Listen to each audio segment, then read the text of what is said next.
Welcome to the Built Different podcast.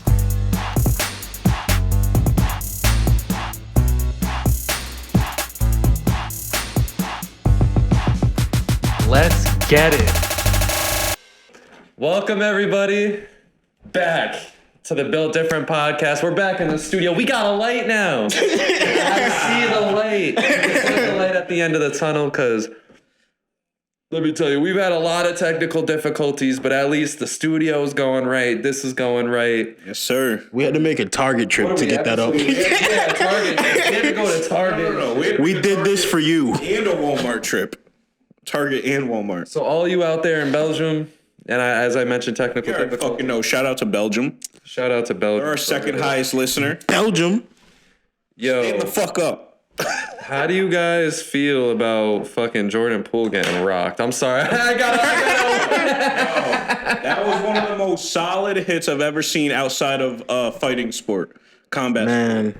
That was a solid fucking hit. Bro, he got clocked. He got clocked. At the end of man, it's Draymond Green. What did you expect? Bro, he got like 60 pounds on son. He said, I have so many questions.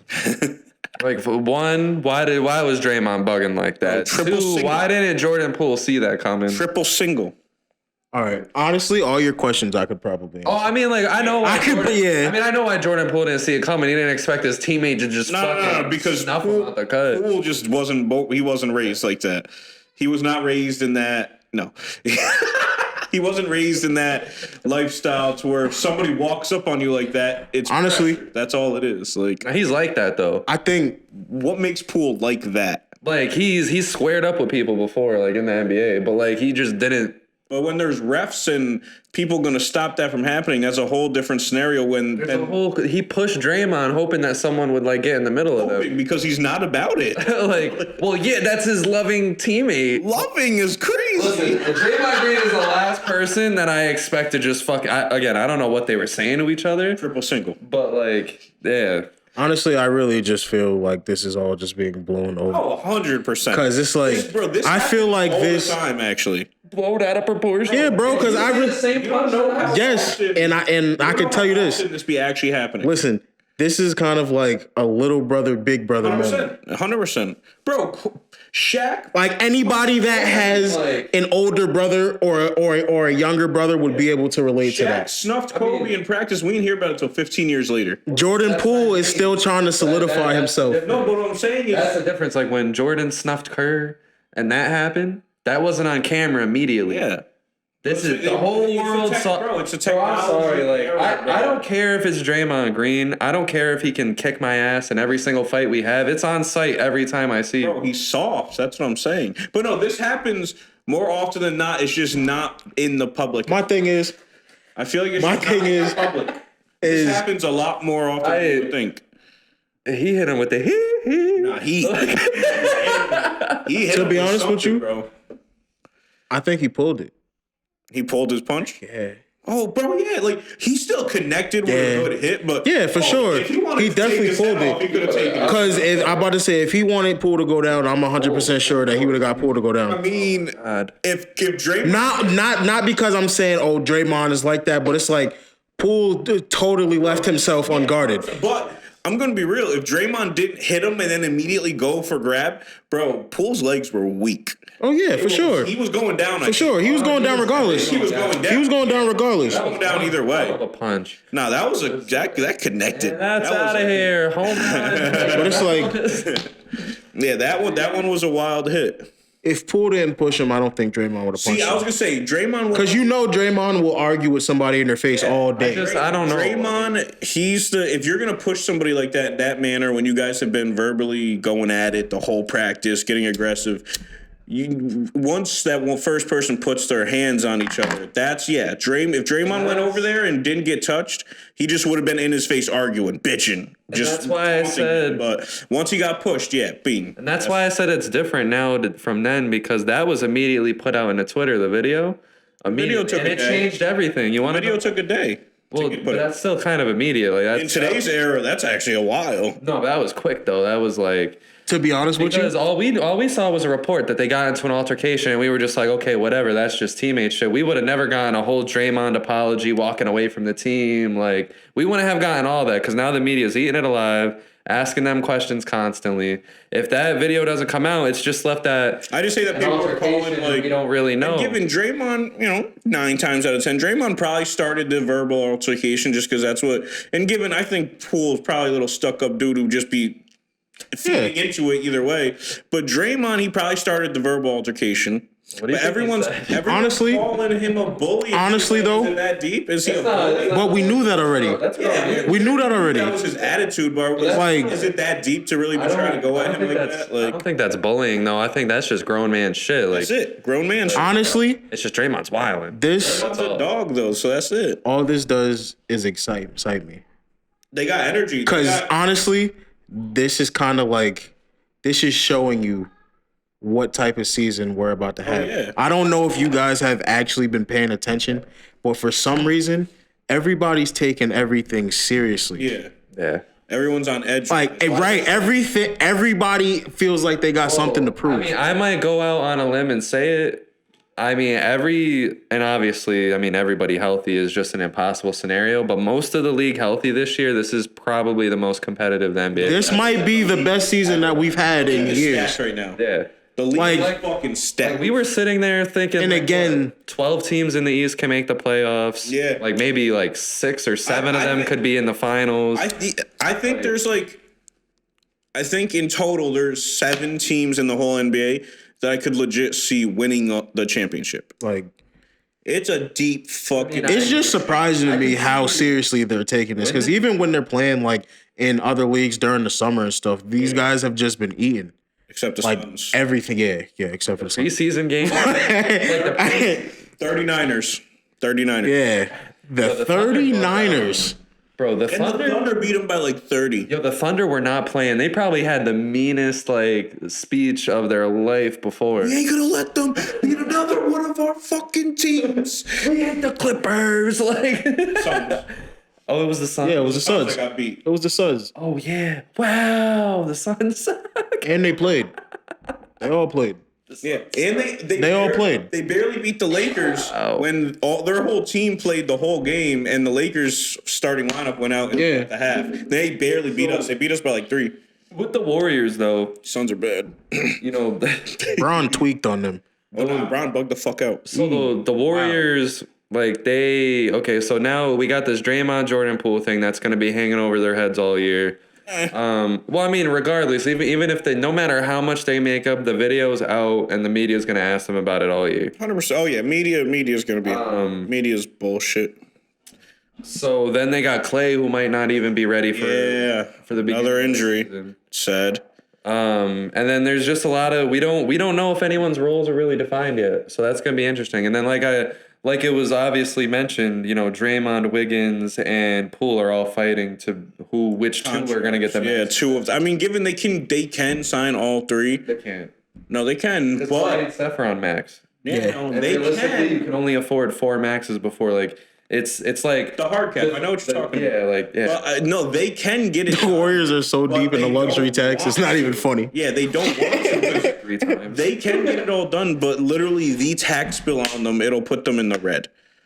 Cause, bro, for every dollar you're paying, it's like $30 times 30. So it's just like, they're getting smoked from that luxury tax bill because it's already one of the top in the league. Adding 3 more maxes would be wild. That's what I'm saying. You can't. And given also, I'm keeping a stack. I wouldn't be giving all 3 a max. I don't think all 3 are max. I'll make my crazy take here. I said it to you kind of at the end of the season. Like if I'm the Warriors, I would trade Clay. I think it's just the right thing to do. They're never gonna do that because you got Poole right there as his replacement. But I feel what you're saying 100%. But I honestly think Poole can be a dog defensively if you just work on it with him. He got to get his IQ up there, maybe, because he's athletic and he can move around. That's the thing, though. If you're gonna trade Clay, you have to keep fucking Gary Payton. Yeah, that's. So it's kind of too late for that. But I mean, Kuminga and Moody can guard. I want to see I want to see what they're gonna do with the young guys this year. I want to see how big of a role they're getting. Honestly, I felt like they should. Oh yeah, for sure. Their whole bench should be a young unit. I think it would just depend on Draymond, because if you're going to keep Draymond in this situation, you better hope that his decline, because his decline is going to be going from like 8-8-8 to like 5-5-5. So that's like a huge difference. But no, because Draymond, I feel like he's always going to get the rebounds and assists. Yeah, his points might go down, but Draymond's effect isn't his numbers. His numbers don't show a fucking thing, because he's never been a high blocks and steals guy either. Like him not being on the court because of how much he's going to decline, it could hurt them. But to me, he's got more of what he does on the court is his energy he gives to his teammates. Sure, and I love that. So I don't even think that his decline is going to be as hard as they make it. 2K bugs. Whenever he declines in 2Ks, he goes from an 84 to a 75. You know what it is? Seasons. You know what it is? It's because Draymond doesn't play with like physical talent. Maybe wild. No, not at all. His talent is here. Yeah, his talent. Draymond is honestly, he's a very high IQ player. He's mental. A very high IQ player. Clay is one of like the best of all time at shooting the three, maybe the best catch and shooter, but like I think it's replaceable, especially the last season version of Clay is replaceable. He was coming off of 2 years of an injury, so I can't. No, that's what I'm saying. That's replaceable. Yes, but if he can come back this year and be better, then they're unbeatable. Yeah. But this is the thing, though. They break the record again if that's the case, I think. Clay was bad, right? Yeah. But he still hit a lot of big shots. No, yeah, for sure. That's what's irreplaceable about him. But that's the thing. Jordan Poole also hit a lot of big shots. Especially that last game for Poole party. It was a Poole is him. I'm sold on Poole. And that's crazy because like a year before that I was saying I wanted him out the NBA. I'm sold for Poole being what he is right now. I don't trust him more in the moment than I do Clay. I don't have him as much of a higher ceiling as he is right now. Maybe a little bit higher. The reason why I trust him is like he was just. I'm not saying I don't trust Jordan Poole. You know I love Jordan Poole. Clay is one of the most cold-blooded motherfuckers ever. But I think for them to continue. For them to continue on and continue winning, because we know Steph, Draymond, and Clay are all probably going to decline at the same time. I would trade Clay. I would trade either Clay or Draymond and get like more youth, because they got enough youth right now. Clay is like the only motherfucker I know that can start the game 0 for 8 and still have the consciousness and confidence to hit the shot of the game. Yeah. Because it's like I feel like they could figure it out without Draymond, but at the same time, Draymond does mean a lot. Last year when he got injured, you know they can't play without Draymond. One of the biggest losing tears in the season. What I'm saying. We literally watched how much Steph progressed when Draymond came back onto the court. Steph had a cold 2 months. He was in a historic slump, and literally the moment Draymond got back on that court, it was off to the races. They've been a cold 2 months. Without Draymond being there, Draymond and Steph had that team so high in the standings that even with that cold 2 months, they're still a 2-3 seed. They didn't even drop off that much, but it's just like their record got shitted on for those 2 months. That's probably he means a lot. That's what sucks most about the situation is Draymond's going to be the one, because again, we don't know what Poole says, and we have to go based off of what everybody said. And Steph said that it was blown out of proportion. I believe it was. Like a whole bunch of people have said it was uncalled for. Maybe that's them kind of protecting Jordan Poole. You should never get to the point where somebody punches somebody. I get that. Like I said, if it wasn't on film, we're not even talking about this. Exactly. If it wasn't on film, it was just a physical altercation, like they called it, and and whoever's in their film room and leaked that should be fired immediately. I would fire that entire staff, honestly. Because if it's left as just a physical altercation, all we talk about is that's just basketball. Like it got competitive, but that punch on film, that punch, if Superman punched him.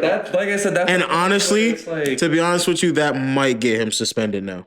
Because they said that they wouldn't suspend him before the video came out. He's gonna get fined. Now that the video came out, it's kind of like, all right. Well, because before the video came out, it was physical altercation. There was one report saying punch before the video came out, but all of the other reports said physical altercation. Right. So, now that video's out, he's gonna get hit harder with fines and suspensions.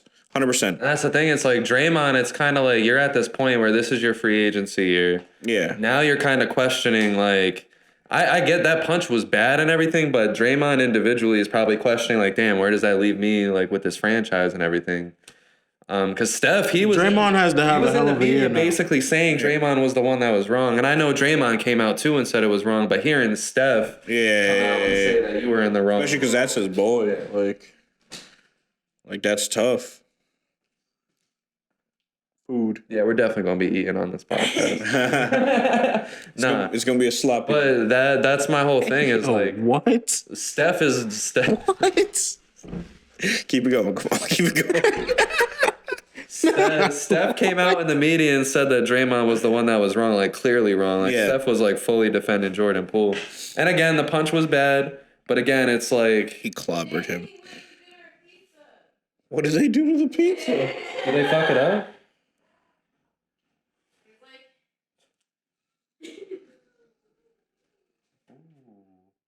I mean, the sauce is spilling out, but that's sexy. That's sexy.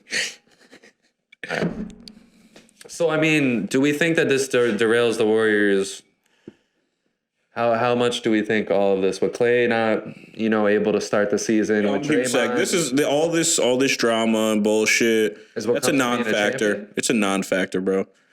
It's a non-factor. It's not going to affect them much. Maybe the injury and suspension might derail them a tad while it's happening. But once everybody comes back, I feel like the rookies are going to, or like the young guys are going to take a huge fucking step this year. Kuminga and Wiseman, I think they're going to be critical this year. Yeah, and I mean, Draymond stepping away, I mean, I think it depends on that. Like, hey, what does this stepping away? Like, are you going to miss some NBA games? He's stepping away so it's not a suspension. Yeah. The team probably told him, step away so it's not a suspension. That's it. Yeah. Take accountability. Yeah. Something like that. Yeah. And maybe with him stepping away, he might not even get fined. Because it would have to be a team fining, not a league fining. And so the team might have just been like, yo, take a step back. They're honestly probably not going to do anything. Like, they're only going to do the suspension so that they look good. But they're not going to fine. They might say that they fined them, but I doubt they're going to really, do any. Like, because, like you said, it's just what it is. It just, that's basketball. Like, people fight all the time. Bro, like, you don't know how. But it's just the fact that the video was released. Yeah. Or in a gym. And people fight. Poole's gonna, and then they chilling after. And I know they're trying so hard not to suspend, simply because you got the ring ceremony and stuff. Yeah, you kind of you can't suspend them. And my thing is, the Warriors have faced a lot of adversity before. Like, obviously, KD and Draymond's been in a similar situation. They got through it. Well, I mean, KD left. He didn't get punched. But I feel like if KD got punched, he's soft, bro. Like mentally, Draymond would have got traded. Yeah. Oh yeah.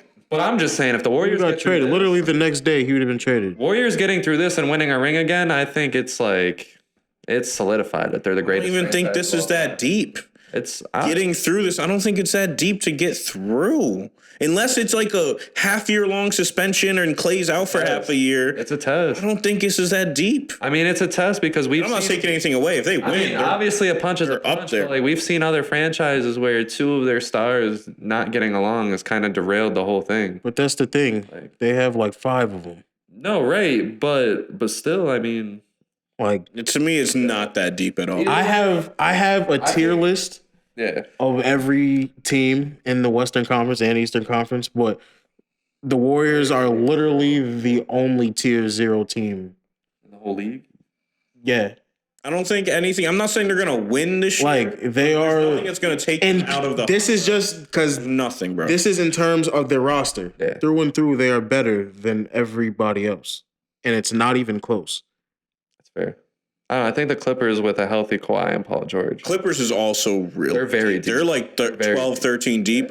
But youth, experience, veteranship, Warriors have it. The Warriors stars. Yeah, Warriors have it. But also the youth that the Warriors have is amazing. Insane. It's insane, bro. You could have a starting lineup of youth players, of young players, bro. It's crazy. So I'm not saying it would be a good starting lineup. We're all in agreement that the Warriors are going to be okay. Yes, 100%. I mean, honestly, deep, bro, it's not at all. I just think they gotta blow it out of proportion. No, Draymond gotta let Poole have his 30 seconds. They film it, fight it out.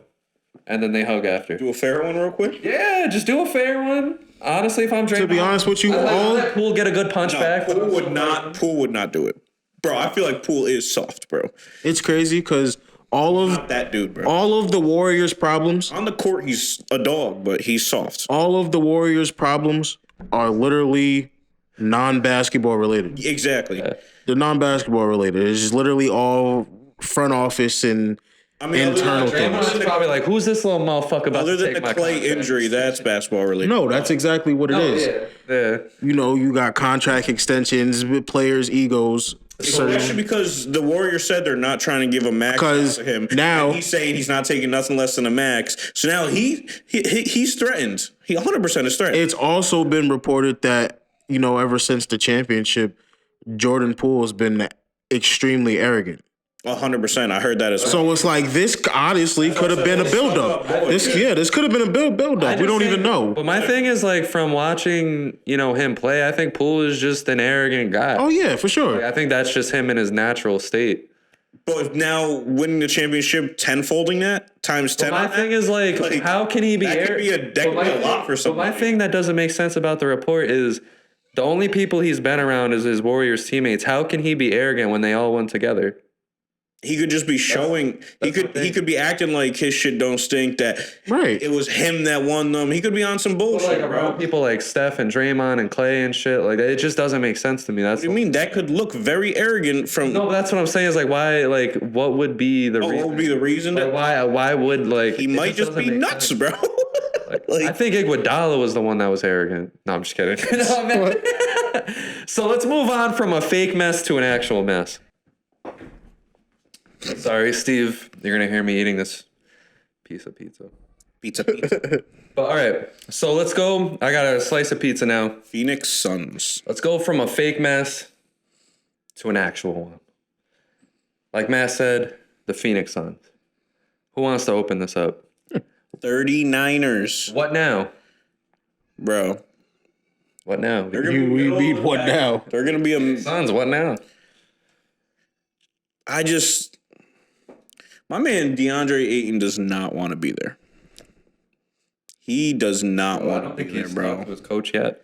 No, he hasn't. No, he did before. He didn't until preseason came along or training camp came along. But before that, he hadn't talked to them since the season ended for them, which is crazy. Honestly, the Suns are they're the third team on my tier 2 list.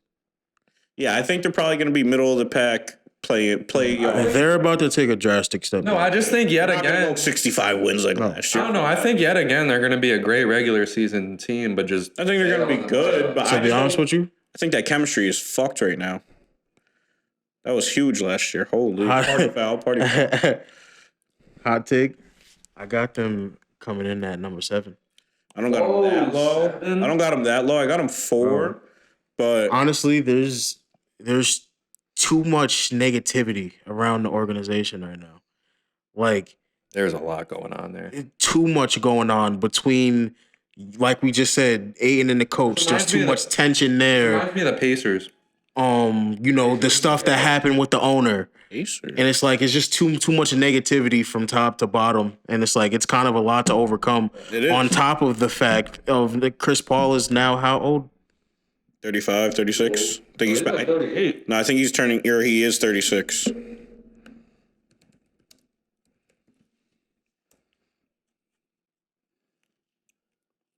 Chris Mullen? He's height, age, where the fuck's his age? Oh, 30, he's 37 and a half. He's about to be 38. He's 37. Midway through season. And he's been terrible ever since he turned 37. 37 club. Like, literally, I don't know if y'all remember, but when he turned 37, he just got bad. Started turning the ball over at a ridiculous rate, missing shots he normally hits. And it's just like, Mitty hasn't been hitting like you used to, man. And it's like, what it is, but middies, that's your bread and butter. I feel like he just missed his time. I don't know. I don't think he missed his time. I just think this is just unfortunate. Bro, everybody's getting stronger. I know, but I don't look at it that way, though. It's like... And they're not progressing at all. I'm not saying they have a chance. I'm just saying, like, Chris Paul, man, do you want this fucking ring or not? Like, There's no way it's happening next year. No, but that's what I'm saying. Like, at this point, I don't even believe he truly wants that championship. Because it's like, the whole Bro, team... you were up 2-0 in the finals. That was your chance. Yeah, that's what I'm saying. If you didn't want it then, you're never going to want it. At all. And then now it's kind of like we see Chris Paul walking around with this, like, careless-ass attitude. Like, I thought this guy was a good leader. I'm starting to kind of go back on that. No. I'm not going back on that. Just because what has he ever led anybody to? Bro, that's exactly what I said to you before. You're a great leader. What are you leading us to? You're leading them to contention, but that's it. To contention? I don't want contention. I want a championship. This is exactly my thoughts. Is because I sit here and I say to myself, yeah, Chris Paul's a good leader, and then I think about it. And then I ask myself the question, well, okay, it's kind of like what V-Man said way back when. Like, well, what are you leading me to? And then I think, like, oh, wow. You're going to lead me to up 2-0 in the playoffs, and then after that, it's just fair game. It's whatever happens on you. Like, what? Him is, though, he's a good leader, but he can't be the number one on your team at all. And most of his years... number one in most of his years... Before Phoenix, all of his years before Phoenix, he was pretty much the number one. How much more do you need? Houston, all right. Houston you had James Harden. I was the number one in OKC. No, the fuck. You had James Harden in his prime. Plus points per game. No, they all, who was it? Gallinari, Chris Paul, and Shea all averaged 19 that year. On the dot? Yes, all averaged 19. That's a good nugget. I remember seeing that. And the only team he was ever number one on was that Thunder team, the Clippers and the Hornets, and the Hornets team. He wasn't number one on the Clippers. Blake Griffin was number one. They were pseudo 1 and 2 because Blake was in and out of that fucking lineup half the time. So Chris Paul was running that team. Them at their most successful, Blake was the number one. They were never at their most successful though. That's the thing. What do you mean? No, they went on a winning streak of 27 straight games. Talk about if you get to the playoffs though. Neither one of them were ever on the floor together pretty much in the playoffs. Either way, though, at that point, you got to take it for what was their best streak of basketball. When were they at their best? Blake Griffin was the number one when they played at their best. I'm just saying. It wasn't even about him being the scorer. On the defensive end, rebounding the basketball, defense, he was not a defensive guy. And I'm sorry, hell no. I get it. Was a defensive leader on that team. I get it. DeAndre fucking Jordan. Blake was not a defensive player at all. What are you talking about? I fully understand that, Chris Paul's old, whatever, Suns might not have a chance. I still think that as long as Monty Williams is the head coach and they have this group of players, they have a chance. But now it's just going to take a lot more. Trust Monty at this point? He's losing his team. So. He's losing his team. But I don't. Another thing that we haven't even touched on yet is Jay Crowder. Jay Crowder is a vital piece for them, and he also does not get along with Monty Williams at all. Buy in at all. And he wants to be traded. He hasn't even played for them yet. He's to that team, bro. The thing is, no matter what, whether with all these issues going on or not, he's the one that has set up the system that put them in the position twice to be a championship winning team. Bro, look what happened with it's not any of their individual performances because Booker goes cold at the wrong time, like I've mentioned before. Ayton's careless as shit, and then Chris Paul, he just disappears when it matters most. Bridges wasn't supposed to be this fucking good. Did any of us think he would be this good when he entered the league? I knew he was going to be a 3D player. I didn't know if he was going to be the best one in the league. But the players in the league. I knew his potential. Cam Johnson, did we think he was going to be that good? He's not that good. I mean, he's a good scorer off the bench, which is what sixth man of the year. It's what most people put him at. Nobody ever thought he was going to be a great starter in the league. Everyone thought he was going to be a good bench player. I don't think anyone even said he was going to be a fantastic bench player. I think everyone would say he was going to be an okay role player. That's what I thought anyway. When he came in on his rookie year, halfway through the season, I was like, he's good. But to your point, yeah, he's losing the team. But at the end of the day, I'm putting this all on Chris Paul because it's dude.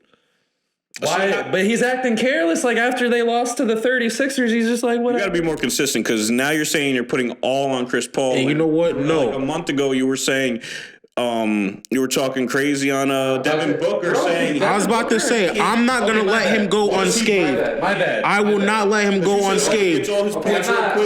Everybody called him Kobe. There's no way he goes unscathed in this. Yeah. Because Kobe would never lose with this roster. At the end of the day, Booker is, like you said, he's scoring, like you guys told me, like he's scoring his 27, yeah.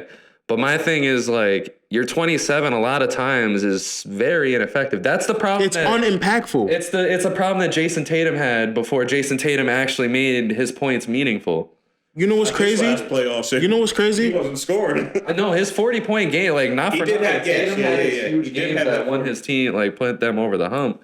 But Devin Booker, it's like he disappeared. Like, You know what's crazy? We were live betting, and we were getting tight at Devin Booker almost every game. Yeah. I'm putting it on the whole roster, front to back, and the coaching staff. Disappearing at. I'm putting it on And it's the a shame. whole... Literally- It's a shame. It's a shame. Literally, I feel like Devin Booker and CP is a slightly better version of Dame and CJ. I'd say a lot better, but yeah, I see what you're saying though. I don't even think they're a lot better than him. Well, because Honestly, a 27-point game feels from Devin Booker feels like a 27-point game from CJ. Don't say from Dame. They both do most of the damage in the first quarter, for the first and second quarter. From Dame doesn't feel like shit because we're used to that man putting up 40 on a regular fucking basis. Dame will get a lot of his points in like the crunch time. He goes on a stretch that gets him a lot of points, but it's in the late third, early fourth quarter. That's where Dame gets his fucking bread and butter. But yeah, because like CJ and Dame, they were both like scorers, and like Chris Paul is like a defined passer. See, yeah, that's where I'm. Nah, but that's the thing. Scorer. In terms of roles on their team, Dame and Chris Paul are the game controllers. Yeah. No matter what, the game is going through them. So honestly, you could probably go through it this way. If you would add up what Chris Paul gets in assists, it would amount to Damian Lillard's points. I get what you're saying, but yeah, it's a weird comparison off face value because one is a pure scorer and one is a play. Yeah. But if you add up Chris Paul's total value, it'll add up to Damian Lillard's total value. If they don't win this year, yeah, I put them on the same level because none of them won shit. But one of them has a chance to. And that's the shame. How many more accolades does Chris Paul have than? But that's my thing is like, you notice how this is all going haywire? Some all Hold on. Matt's spitting over there. Hold on. Say that shit again. How many more accolades does Chris Paul have over Dame? I mean, he's a few more All NBA teams. Sheesh. He's got all defensive teams, sure, but that's what I'm glad about. I'm a Chris Paul fan. Yeah, and we're gonna talk about the Blazers a little bit later, but I'll just mention way later. I just love that like Dame, he's kind of just sticking to this one team, so it's kind of like at the end of the day, we can't sit here and say it's his fault, even though it's obviously his choice to stay in Portland. But at the end of the day, they weren't building shit around him. Yeah, ever. They were they keep building these cool little teams, but have they been cool? Huh? Yeah, they've been cool, but they haven't been winning teams. Winning and cool is different. You're not cool unless you're winning. Like a cool team would be like, DeMarcus Cousins and AD. Like it was cool, but like they would have been good if there wasn't injuries. No, yeah. But we also knew that even if they were healthy, they wouldn't have won. Yeah. It was a cool at their team. best, conference finals. Not even. I don't even think that's their best. Yeah, I think they've run into the Warriors either way and lose at the conference finals. Not in the conference final. No, I'm saying like. Oh no, I'm saying just Cousins was healthy enough. I'm not talking about that year. I'm talking about if they stayed together, stayed healthy. Yeah. Most years, conference finals would probably be their out. Yeah.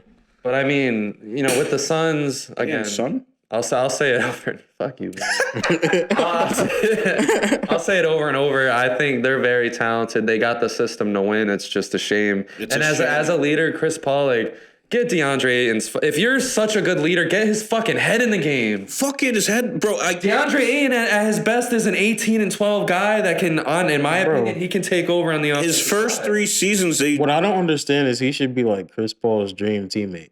Right. I don't get why they're not utilizing. This guy can do everything, bro. And with what you're saying, he can do everything. You said get his head in the game. Fuck that. His head is out of the game because you guys weren't utilizing him. Utilize him, bro. Still, it's like you guys got to the finals with whatever utilization you were getting out of him. It's like, bro, keep your head in the game and just trust the process. And it's like, I'm not saying that's Aiden's fault because I get it. Like, it's like the coach was fucking with him. Chris Paul was fucking with him. Bro, before he got drafted, they put up a post saying they wanted to draft him, say at number 1, and Devin Booker literally said, "New Shaq and Kobe." No, the Suns are stupid because they hired Luka's old coach and then didn't draft Luka. Yeah. Everyone thought it was going to be Luka. Right there, that's when I thought Phoenix fucked up. Everyone thought they were going to get Luka because they drafted they brought in his coach. Because then at that point, when you don't get Luka, what the fuck is the point of having this guy? Because he has no knowledge of the NBA. He has no knowledge of He wasn't a great coach. He's just an okay basketball coach. Yeah, that just had some success because he was Luka Doncic's head coach overseas. Yeah, so the Suns, that was weird. The Suns though have always been an organization that just missed their timing. Like if you just go back and look at all of their really good runs, they just missed their timing. Steve Nash with his Suns missed their timing. Charles Barkley and the Suns missed their timing. Like, but either way, fuck the Suns. Yeah, fuck those. They're going to be a mid playoff team this year. So I think let's move on to a much more exciting team. Yeah. V, man, why don't you kick us off with this? Because I feel like your opinion would be the most interesting. The Memphis Grizzlies. Memphis. On Memphis. All right. This is another team that I see taking a very big step back. Hugh, step back? Step back. I mean, maybe record-wise, but honestly, I think they're going to be a victim of overachievement hangover. Especially with Jaren Jackson Jr. being out. Yeah. Especially if Ja can't stay on the court. That's a very big part of this. Ja has to stay healthy and he has to take the next step. If he doesn't, they're not going to be any better than they were last year, especially being that they lost a couple of key pieces in free agency, like Kyle Anderson. And he was huge for their defense. Yeah. And they're just like their bench, like he facilitate and like get the ball moving and shit. So yeah, he was huge. So it's like their team. Melton, he's gone. It's very off the bench. It's very rare to see a team come back with almost an identical roster and do the same, if not better, than what they did the year before. Yeah. Especially when they already set the bar so high last season. Yeah. What were they, like second or third? Second. Yeah, they were second in the West. How much better can you get from that? Yeah, I don't think they're gonna like. To me, let me ask you this real quick because you said you want to see Ja try to take that next step. Yeah. And given I can see what you're saying, but what for you is a next step for Ja? Because I mean, like he averaged like 28 last year, this and that. And given like yes, you can improve in other ways and everything, but I want to hear like what's an improvement for you? What's the next step? He needs to. One, he needs to make better decisions, especially in big moments. Yeah. Like, and he needs to cut down on the recklessness because it's Westbrook-esque. He's a tornado with the ball. And it worked out for Westbrook as his body was more sustainable. Yeah. But clearly, Jaws is not. Yeah. So you can't play that style of basketball all the time. And honestly, what that can directly correspond with is him working on his jumper. Yeah. If he has more of a jumper to rely on, he doesn't have to. Don't have to just drive every fucking play. Yeah, I mean, I think he needs because it's like two pathways. Because he's already a great passer. Yeah, and it's it's two pathways right now. It's either you're gonna take the Derrick Rose path and not take out the injury for D Rose. You're taking the D Rose path, or you're taking the Westbrook path. Yeah. And it seemed like last year he took, at the beginning of the year, it felt like he was taking that huge good step, but then once the fucking media and everything got attached, he started gearing more towards the Westbrook way of things. Yeah. Getting more reckless, getting more inefficient, just doing things. Because they were just forcing him too hard, and they put the immediate spotlight on him. I don't know. He was like, all right, I got to go out there every night and do something that's worth remembering. Yeah. I think they'll be okay. I mean, I don't think they're going to take a step back. I don't think they're going to. I mean, I think it's going to be much of the same. I think they might drop a couple spots, but I don't think it's going to reflect their play. I think it's just because other teams I feel like are getting better. Yeah. And so it's just like the whole standings is going to fluctuate a decent amount just because there are teams coming back from injury, getting better, and this and a third. But I think for me, it's just, be more composed and poised with the ball and like heavy, dire situations towards the end of the game. Yeah. I think his defense needs to improve. Oh yeah, for sure. His defense is not good. It's one of the worst in the leagues. One move that I really love, and no, it's not Danny Green. That's not, and for D'Anthony Melton, that's a bad move. Yeah, It was for the first rounder. That's why that I like is Tyus Jones. they're signing him. Oh, yeah. They're going to keep him. Yeah, that was huge. Great keeping. Yeah, That's think- why they got rid of Melton. that was I huge. think Alright, cool, we he's can keep perfect behind Ja Morant as like a guy where He's cool, and honestly, I liked him back at Duke. Oh, hell yeah. Yeah, he's just the perfect guy behind Ja Morant. He showed that last year. I thought, keeping him around was huge and not kind of just getting cocky and saying, we don't we don't need, because in my opinion, he was kind of a top tier bench guy last year. Yeah, he was one of the best bench backup point guards in the whole league. He shot 39% from three, Hell yeah. 45% field goal, only 9 points per game, but off the bench, that's like, those are some good splits. Yeah. Very reliable. I don't think Desmond Bane takes a step back. Oh, no, I think he's just going to keep getting better. I love Desmond. No matter what Very happens, high on him. No matter what happens with Ja Morant, I think both Jaren Jackson Jr. and Dylan Brooks take steps forward. When is Jaren Jackson Jr. getting on the court is the issue. He's injured right now. But the injury update was good. Was it? So I don't think he makes like. It's just so. when he comes back. It's every year with this guy. no, it is. Given he is such a great talent. But when he got back on the court last year, he's staying on the court. He was great. He was a huge part in their actual success. And especially when Ja was out and struggling. Dylan Brooks, I think he learned a lot last year. I think he specifically needed those playoff failures. Oh, yeah. Because Dylan Brooks, like we mentioned before, is a good-ass player. Yeah, he can play. He kind of needed that humble pill, and I think he got it. Yeah. And I think no matter what happens with Ja Morant, I think Desmond Bane, he's going to stay true. Dylan Brooks gets better. Jaren Jackson gets better. For some reason, they believe in Steven Adams as like... He's that glue guy. He's they that gave him a lot of man. Yeah, I was shocked. For someone that they're benching like half the time, they gave him a lot of money. So I don't know if that means... He starts and then goes to the bench like within a couple minutes.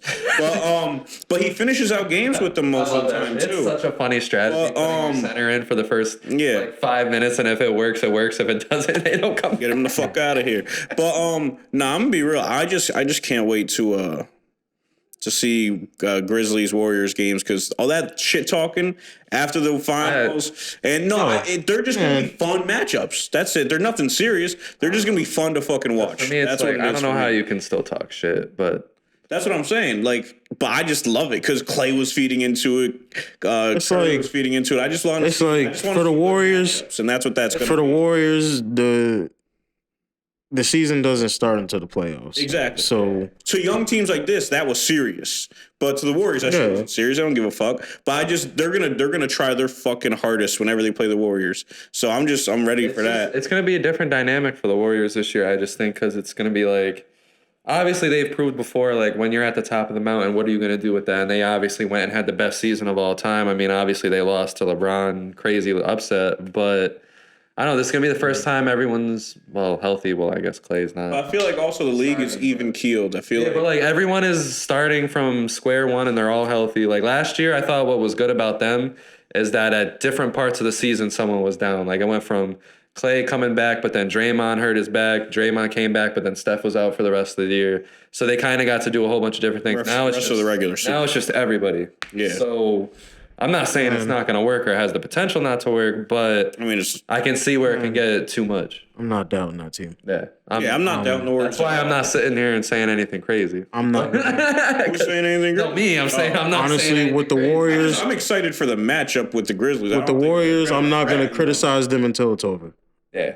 Even when it's over and they don't. That's me with LeBron. Even if they don't, I'm not going to criticize them until it's over. Even if they don't win at the end of the year, I'm still not going to criticize them. They're one of the best organizations in basketball history. When it comes to LeBron, there is no criticizing that team. You know how I'm about to go for 14 in a row in Super Bowl predictions this year? It's crazy. For NBA, it's like I kept you like that's real. It is real. Matt's been. I bet he predicts. I'm going for 14 this year. It's gonna be fun. And I know it's easy because I'm picking one team or another, but like the NFL is crazy. We're having a football podcast coming up, a football episodes and everything. Whatever the fuck he says towards the end of the regular season, go for it. So put your bets on it. He's gonna win it. We should do a special on the Super Bowl. Well, do our recording while we're watching. Like we can have a party going on around us, and then we have our podcast. Well, you Super Bowl in the background. Yeah. Whoever it is, it's like what Bill and was it just that? Like it could be us and Bill. I mean, we can't really do that though. What? You gotta get the broadcasting rates for the NFL. No, I'm saying like it wouldn't be in the background and us and like everybody. Like it would be like right there. Our screen would be right there, and then They they'd be calling the NFL. Get them the fuck out of here. Anyway, so the Pelican, but yeah, no, the point I was getting to is like it's been hard for me with the NBA because it's like every time that I thought LeBron would win, he lost, and every time I thought he'd lose, he'd win. Yeah. So that's what mostly got me tight about Bron because like, damn, when I wanted you to win, you fucking lost, and when I wanted you to lose, you fucking won. The only thing I've ever wanted out of Bron, two things I've ever wanted from that man. One, winning. Yeah, that was winning once Kobe passed. We needed that one just to help us get through it all. But the other one is get to the fucking finals when Kobe was. You had 3 fucking chances. Fucking bum. Anyway. Kobe would have wiped his ass off the floor, and that would have been another finals loss.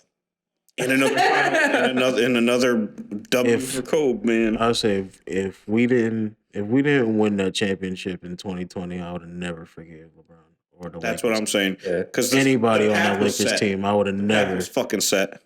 Regular season, they were. Ever. Do you guys think the Clippers beat the Lakers in the bubble if they got there? No. No. Because they was already having internal issues and no. So let's talk about an interesting team, the New Orleans Pelicans. We're very high on this team. I love this team. We are all very high. Oh yeah, I don't know. Hold on, before you move on, I don't know if I said it already, but the Grizzlies are a tier 2 team of mine. Okay. The second tier. That's respectable. I like the tier. So you got tier 0, the Warriors, and then you got 1, 2, 3, 4, 5. Or? Yeah. Okay, I respect that. And honestly, the next team we're about to talk about is in an interesting spot in my tier list. That's definitely The interesting. one after the Pelicans. Okay. Yeah. No. Oh, the Pelicans. They're in an interesting spot in my tier list. So. Yeah. So the Pelicans.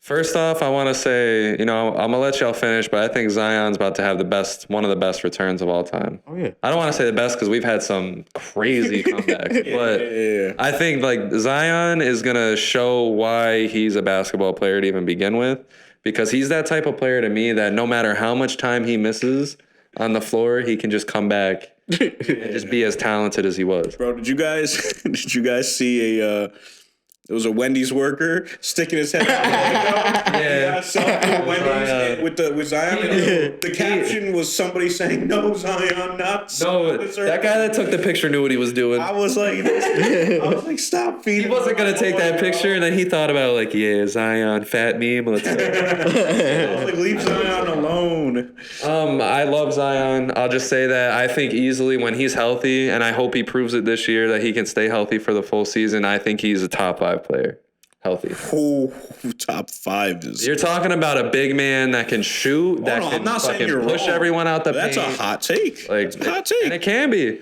I'm not saying he's top. Like right now, he's probably like top 25, top 30. All right, so With all things considered, all things healthy considered, probably on like the court, 30, he's All right, so Zion, what you imagining in your head?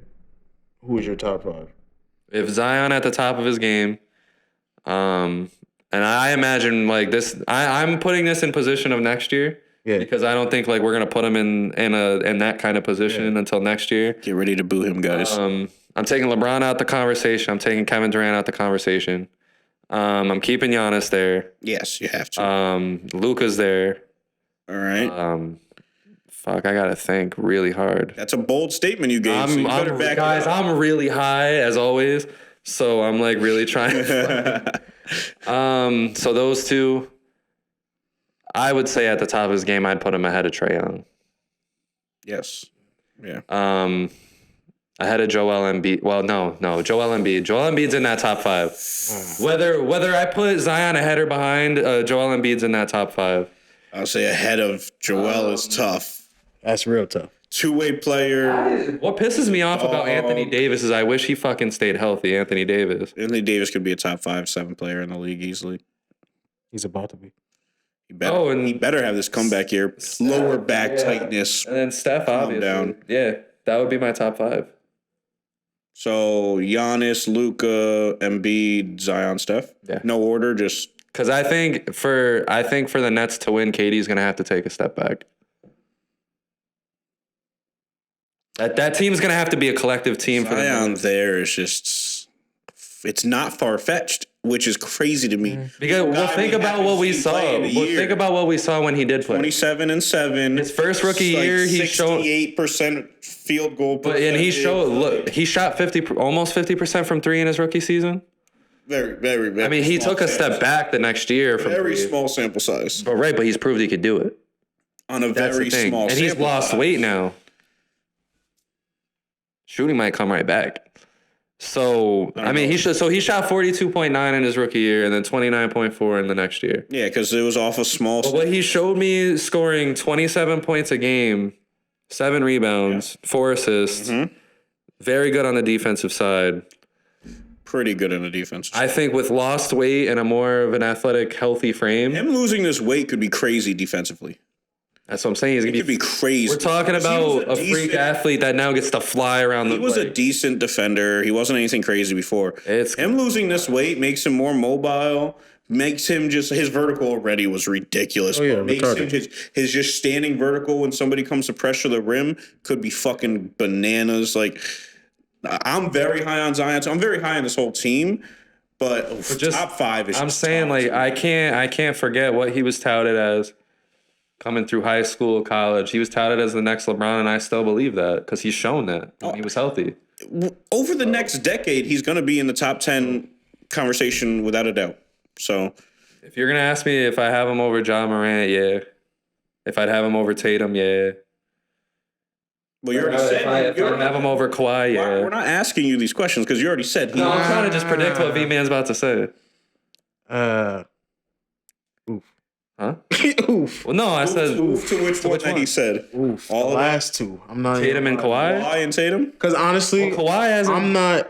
I'm going by the full picture. Yeah. I'm not just asking for numbers. I'm looking for numbers, the team whole success, and what your role is on that team. It's just that's what I'm saying. That's why I'm saying for me it's hard because it's his career has a small sample size. Kawhi's never gonna put together another full season again. No, even healthy or not. Because if he's healthy, he's gonna play 60 out of the 80 games.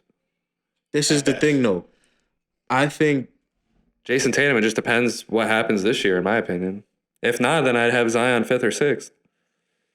If Kawhi doesn't get hurt, the Clippers probably win a championship in either one of these 2 seasons. I don't know if we can fully say that. Especially because we have to also consider the fact that Paul George was also hurt both of those years. I don't think they're beating the Bucks. He wasn't hurt the first time. Huh? He wasn't hurt the first time. But Kawhi was. Yeah, but that's what I'm saying. But then I'm saying, and this time, like either way, like Paul George has missed a lot of games, Kawhi missed a lot of games. Like for the Clippers, it's just health at the same time. And also a big thing was for the longest when they were on the court together healthy, they had nobody facilitating. So late game, they were running into issues against basic teams. Last year, again, I mean, they weren't a bad team at all. They were a very good team, but it's just like they were running into that issue late game. What's the plan? Are we ISOing? No matter what are we doing? I don't believe in Paul George no matter what. Holy fuck, what a statement. But that's the thing. That's harsh. And do you think they're beating the Warriors? I believe I was crying. I believe in Paul George to a certain extent. Yo, you remember that interview in the bubble? I mean, I'm not one to make fun of mental health, but like, I don't know. When you're there 3 months, bro, it's tough. Away from your family for 3 months. Anyway, fuck the Clippers. Back to the Pelicans. You're right. Honestly. Well, we only got there because he was talking about Zion being better. The Pelicans. Zion is a huge, like, we're adding to that really good thing that we saw last year. We're adding a top player in the league. Pelicans. CJ McCollum. This is all of our scenarios when we talk about all these teams. Like, oh, if that team had a star, if that team got 1 star, if that team got... This is that scenario right now. The Pelicans, to me, are a tier 1 team. They're in my tier 1. I like that. And I wouldn't put them in any other tier. If I did, it would be 1.5, and they would be the only 1.5 team. Because I believe that We still need to see them prove themselves. They're definitely better than the tier 2 teams. So are they a championship contender? They can be. Okay. At their full potential, they can be. Definitely yes. You say can be. They can be. Yes, they can. I'm only saying can be because because they literally there's only 2 questions. I don't see it going wrong. There's only 2 questions revolving around the Pelicans. Yeah. It's just like, which is a high probability. can they carry the momentum from last season? Yeah. That'll be the first question. Seen Brandon And how will BI and Zion match together? Yeah. If the answers to those 2 questions is yes and good, not even great, good, Yeah. they're in title contention immediately. The reason why I have them in title contention is because I think we're gonna see a different side of Zion Williamson, because I think for him the narrative started out to get ugly, where like it was kind of like his family wanted him out of New Orleans and everything. He's overcome all that. And he's actually like accepted this role of who he's gonna be with the Pelicans. Like the guy, whatever, sucked it up, whatever. I'm in New Orleans, it is what it is, but I got a good team. I think the acquisition of McCollum had changed his mind. Yeah, and the difference between this Zion and prior is that they are now gonna be in, the championship realm, where they're not gonna be outside. Like I told you. So I had them winning the West. Right, and last year, and that's definitely a good point we'll talk about. But while Zion was last year sitting on the bench while they were in their playoff run, I think he'd come back this year. If he gets injured again, I think he comes back in the same. Depends on the because he was healthy. He was healthy last year. Oh, you're saying in the same situation? Yeah. Okay. He was healthy last year. I think they said that he was cleared for activities like a month before the season ended. Yeah. And normally that means another week or 2 and you're back on playing games.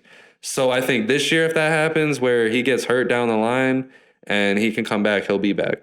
And I think that's what's going to separate him. Brandon Ingram, remember, we watched him evolve before our very eyes. Yeah, Before our eyes, bro. And then CJ McCollum, we watched him actually play like high IQ basketball for once. Because he never had the opportunity. He got the ball off of screens and like catch and shoot. That was the one question that we needed answered for CJ is like, okay, if we take you off this team and we put you in a team where you have to like you succeed in a higher manner. Exactly. And he is.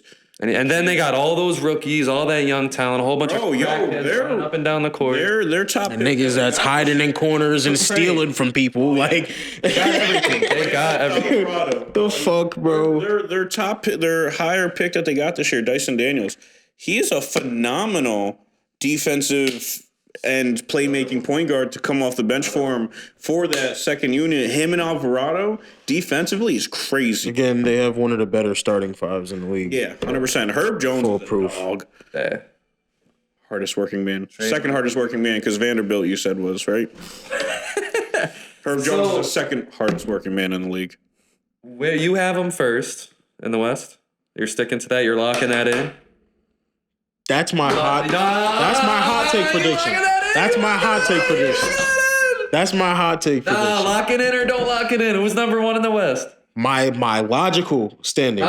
What's V-Man's number 1 in the West? Not logical, not if, not buts, not dick, not ass. What is your number 1 in the West? What are we doing? Right now, gun to your head. Fate of the universe.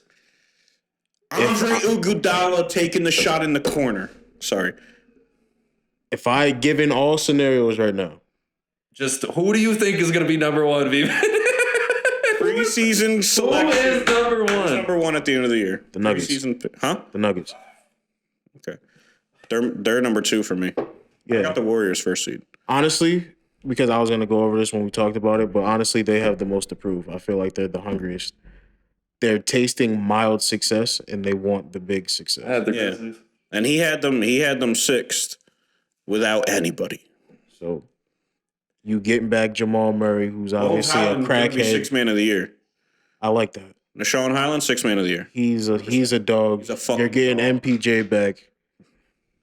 Jamal Murray, MPJ back. Aaron Gordon can finally play without trying to be a number 2 scorer. Right. He can be a 4th scorer and just be on defense. That's what I'm saying. So I just think that team. It's my number 2 team in the West. Yeah. Warriors number 1 though, probably just because I can't. I said with all things considered. Yeah. Obviously, we don't know how much time Clay is about to miss. You don't know what kind of effects that all this is gonna have with the Warriors. Oh man, Jokic's backup is now DeAndre Jordan. So like, That is scary to me. Oh yeah, that's terrible. I ain't know that. Hold on, that might change everything. Hold on. He is. Hold on. That might change everything. Bottom of my mind is given either isn't a really good option, especially if you're looking for defense. They really had DeMarcus Cousins, who was saving them in bad situations last year towards the end of the year. And they were like, no, we're going to cut you and get DeAndre Jordan, a dude who has literally shown the last 2 years he can't stay on the floor. I don't like He is a liability. I don't like the DeMarcus bench. Cousins on the team? Huh? Is DeMarcus Cousins on the team? He's not on the team at all right now. So the Nuggets are healthy. They should be fully healthy going into the season. But now what, Matt? I think they're going to be a good team. He got him 1, I got him 2. I think they're going to be a very good team. They're going to be a great regular season team because last time this team was fully healthy, Call me a hater. they were fighting the Warriors every step of the way. Not the Warriors because the Warriors were injured that season. It was after the finals, but they were fighting for that one. Don't get me wrong when I say that they're gonna be the 1 seed. I'm not saying they're gonna run away with So the yeah, West. you're kind of putting them. You're what I'm doing with the Grizzlies. Like I'm putting the Grizzlies at number 1, but I don't have them really like making like noise in the playoffs. Yeah, Because obviously still they got to get their chemistry back. I don't know. I just So they might not start off as the hottest team, but I believe by the end of the season, bench. what scares me is that Jamal Murray said that he was healthy last year, but not in the best place mentally. That's what kind of scares me because that could fuck with him a lot coming back. Yeah. Michael Porter Jr. I don't believe is going to put together another healthy season ever again. It's unfortunate. Which hurts my heart, but I love the acquisition of KCP. It brings a little more defense to that team. Given you gave up 2 very high volume scorers for him, with at least like bench scores with Barton and Monty Morris. But KCP's versatile 3-and-D. He that can help them. Ish Smith ain't really gonna do shit off. Like he's gonna be their backup point guard, but that's not great. what they did was a championship sacrifice. Yeah. That's a move that you make when you want to We win a already have a championship. bunch of scorers. Right. I like Let's get the 3-and-D guy. We're gonna address what the team actually needs. I don't know. I like. backup center apparently. Yeah. I mean, not a backup anything past Bones Highland and Bruce Brown. I mean, I like Jeff Green, but Bruce Brown was a very good pickup for them actually. I don't know. I think Bruce Brown only looked good because the Nets were struggling so much all year. But he stepped up. I mean, With good percentages. It's not like he stepped up and was averaging like 15 on like 35, 30, and 40. Like he was putting up good percentage numbers, hitting the shots when they were necessary. He was doing good. Is he going to be a star? Fuck no. Is he going to be their 6th man? Fuck no. Like I said, I got Bones Highland as the 6th man of the year. Like that's my pick for 6th man of the year is Bones. So like Bruce Brown's going to be a good scorer off the bench for him. Nothing more, nothing less. Again, this is another team that has one of the better starting fives in the league. Front to back. They're gonna have a combination of 2 of their starting 5 on the court at all times. Yeah. just don't like it. That's not me hating. It's just like I look at the team and it's I'm like, not too fond of the Nuggets either, but like it's just too much. Jokic got him to the 6th seed last year with nobody other than him. I don't think Pope gives you anything different than the combination of Morris and Showtime. Them 2 didn't do shit. That's the thing, though. Them 2 didn't do shit defensively, bro. That's why you would rather have KCP. One person gives you the same amount that right. Yeah, but like at the same time, that's like, that's another bench player gone. So now Jeff Green is your 3rd best bench player. Yeah, Jeff Green. If one of these guys go down, it's a disaster. Nah, for this team, I could see the buyout market. If Jamal Murray or Michael Porter or God forbid Jokic actually this is a team that we're just gonna have to wait and see. Yeah, for sure. But like to put them at number 1, I don't know, man. We're like at face value. From what we've seen from this team healthy, you can't. It's hard to vote against them. That's what it is. Again, I'm feeling like this is going to be a real like emotional driven season. Yeah. Can Jokic run it back? Try to get the fucking 3-peat as far as so emotionally driven too. Malone. No, that guy runs with his fucking emotion. Nah, bro, he be putting his heart out. Like I'm not saying that they're gonna win a championship. No, neither am I. A great regular season. Yeah, I can see that. Like I said, I want to put it past them. My only issue is that one injury that is going to happen is going to completely derail this team. That's the issue. Is like if Murray goes down, huge issue. I mean, unless Ish Smith can just come in and be a good bench. Right, exactly.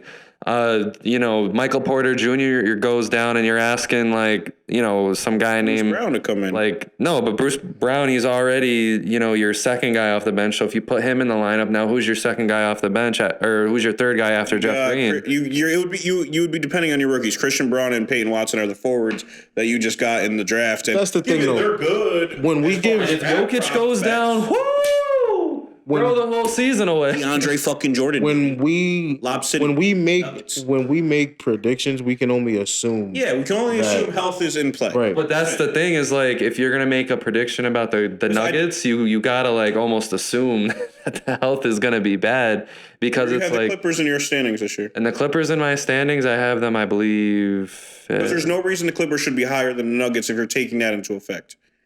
Like I said, I have the Nuggets low, but I have the I'm kind of third. I have the Clippers third because I have the Clippers at number 2. I have them at number 3. I got them at 5. Just because, bro, that even if they're not injured, that team is just gonna have rest days out the fucking But the Clippers had a freak situation happen last year where both of their stars had major injuries. But that's the thing. I think if one stays on the court and one's off the court, that's good enough to get them to the 3rd seed by Paul George's power alone or Kawhi and the deep team that they have.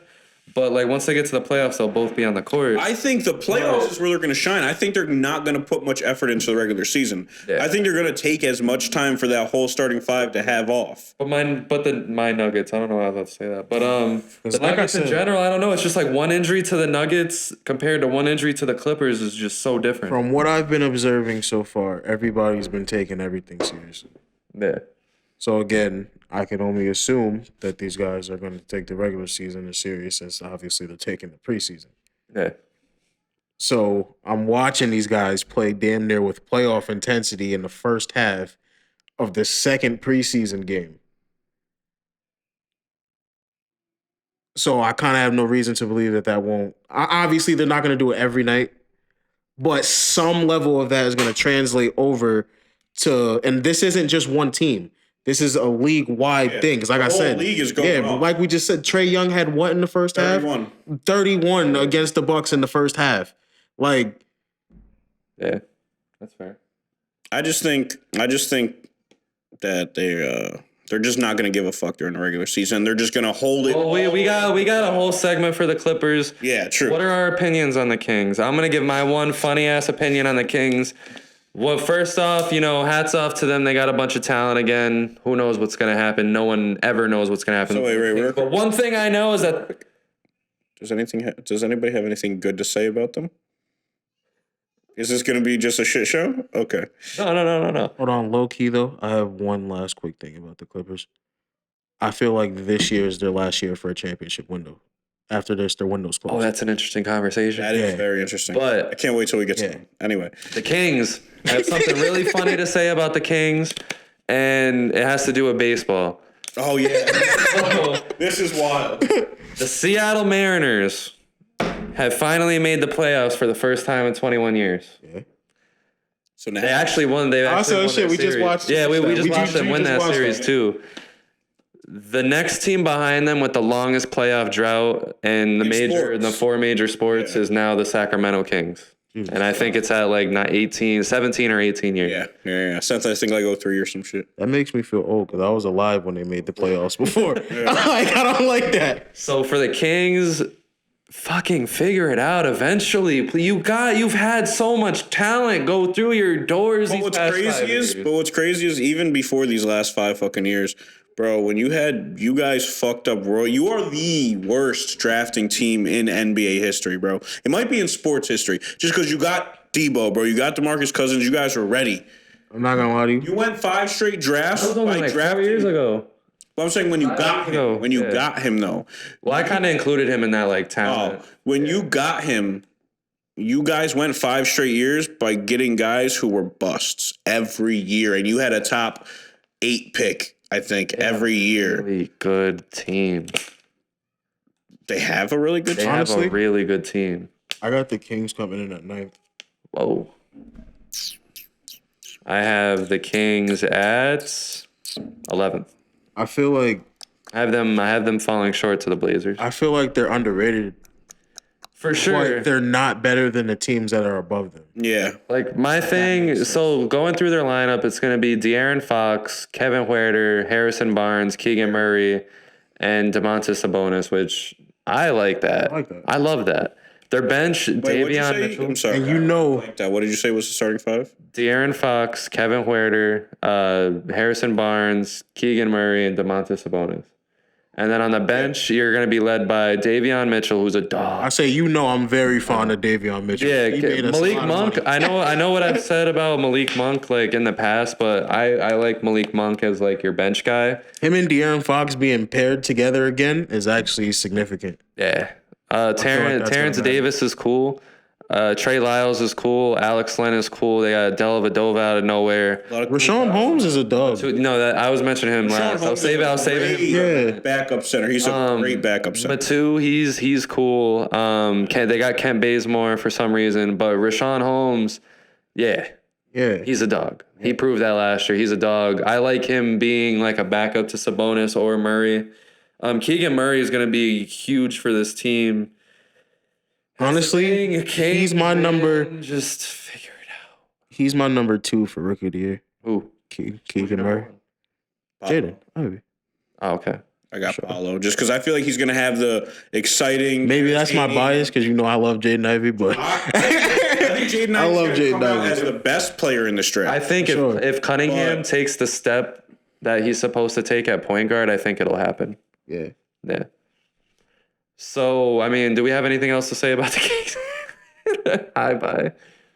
I mean, like I said, I got them at number 9. They're underrated. Like I said, they're not better than the teams that are above them, but I do believe that they are more talented than teams that are below them. I feel like they could sneak games here and there from the higher ups.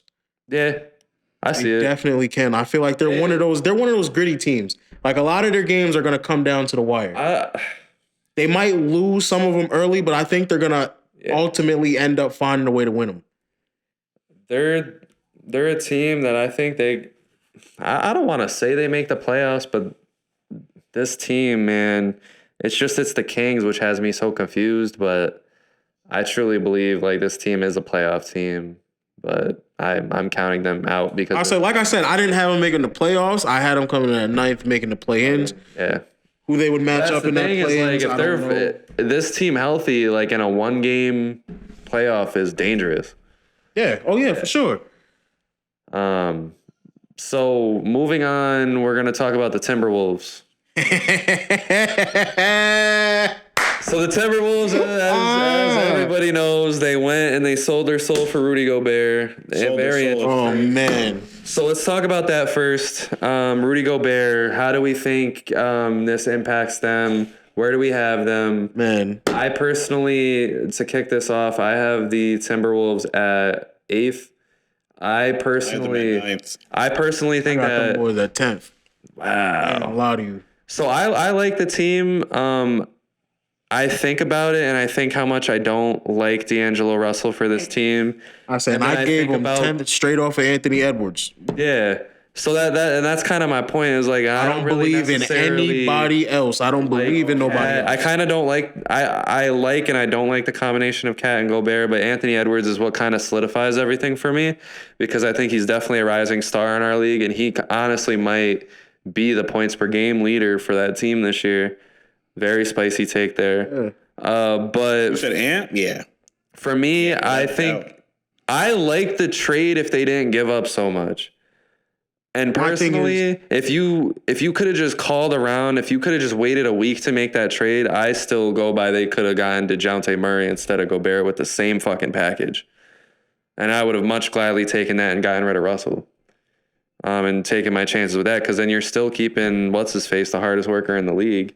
Jared Vanderbilt. But my true opinion is I have to see how it shakes out on the court, but it should work. Shake Milton. It should work. They lost too much blood. At the end of the day, they lost too like the Jazz much blood. The Jazz were always a good regular season team, and a lot of that was built on Gobert's non-crunch time defense. They're only better than the teams below them because Had of a couple 6 Man of the Year candidates on the team at the same time. Yeah. So this team has no bench. I'm about to say they're only better than the teams below them because of their star power. And even their star power still isn't the best. I just feel like there's so many teams above them that are better. So Yeah. it's like they're not a bad team, but They lost too much. They lost way too much in that Gobert trade. I don't know though, because they off their bench. I don't like Austin Rivers, but they did get Kyle. They were the team to get Kyle Anderson. They still got Naz Reid. Torian Prince is still there. Bryn Forbes is there That's now. the thing. It's not even really on a production level. Yeah. Pat Bev and Jared Vanderbilt was a huge cultural loss for that team.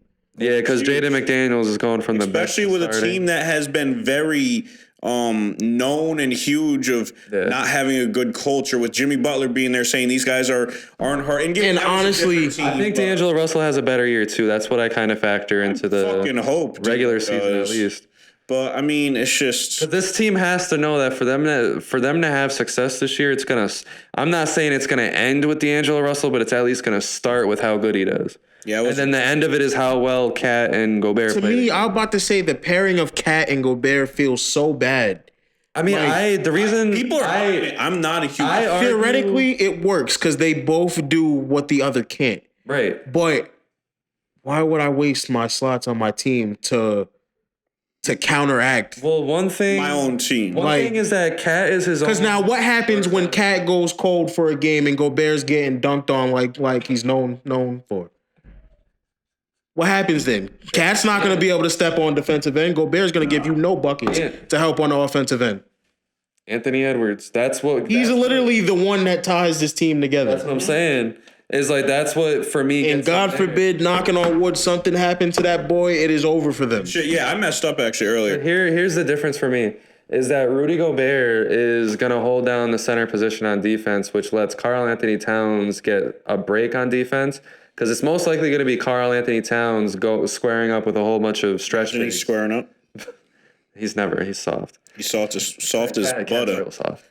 But with Karl Anthony Towns, he's going to get the rest on defense that he needs to be a better offensive player. And Rudy Gobert not being in a situation with the Jazz where the two people that are scoring next to you are now Ant and Cat rather than Donovan Mitchell and Bogdanovich. I like that. You know what's funny? Him better. You're literally arguing 1 and 2 seeds because you have them at 8, 9, and 10. No, yeah, but no, I'm saying I think the Timberwolves are going to be better than even what we are saying. Oh no, they're not. Yeah. It's just because the competition is so deep. It's not that they're a bad team. It's just that there's a lot of better. Bro, I could see in both conferences.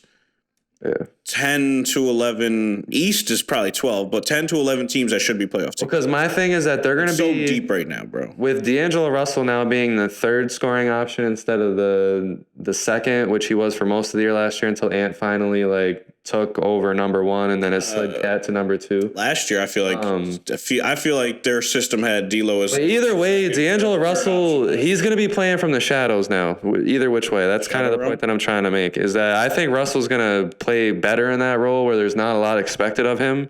Whereas last year was kind of vital that D'Angelo Russell does. But I still think if he does bad, I ain't gonna lie, the Timberwolves on the hot seat.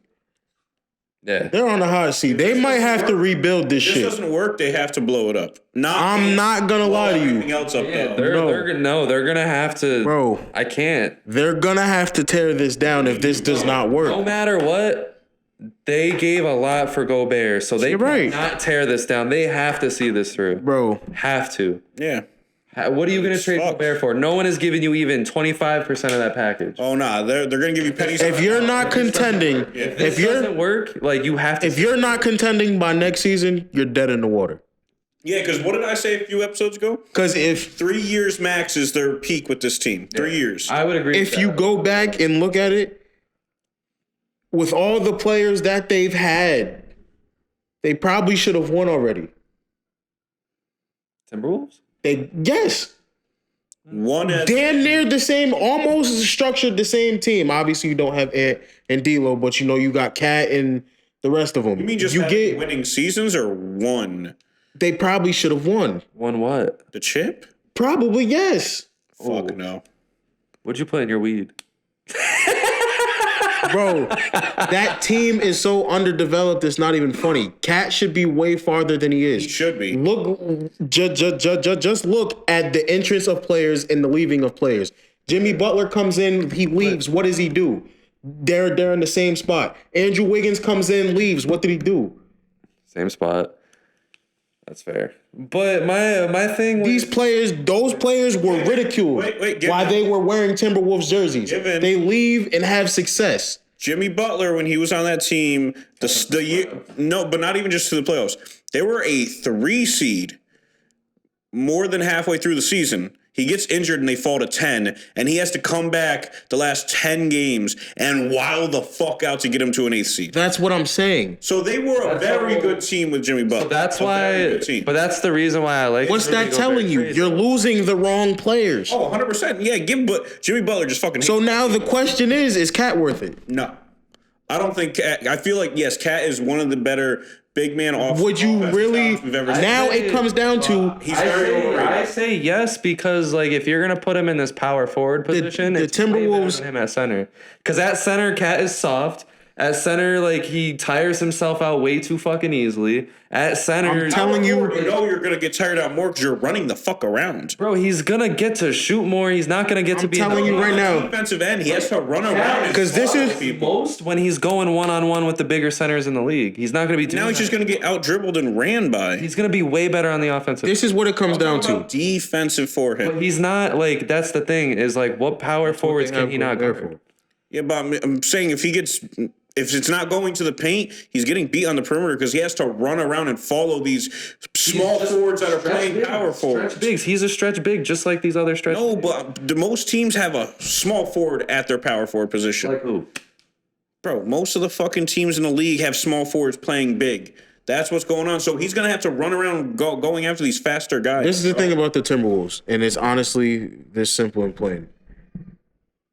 This is gonna come down to. Not that I would never say Shaq and Kobe but they're gonna have to make a choice. You're either gonna build around Ant or you're gonna build around Cat. And we've seen how building around Cat. If they do not choose Ant, they're gonna lose. Which is why again I don't like what they gave up for Gobert, but I like that I like the trade of getting Gobert because you're gonna get to see it like this year and next year who you're gonna actually build around. Well, again, you spent stupid amount of assets for Gobert. At the very least, Ant is what, 22 now?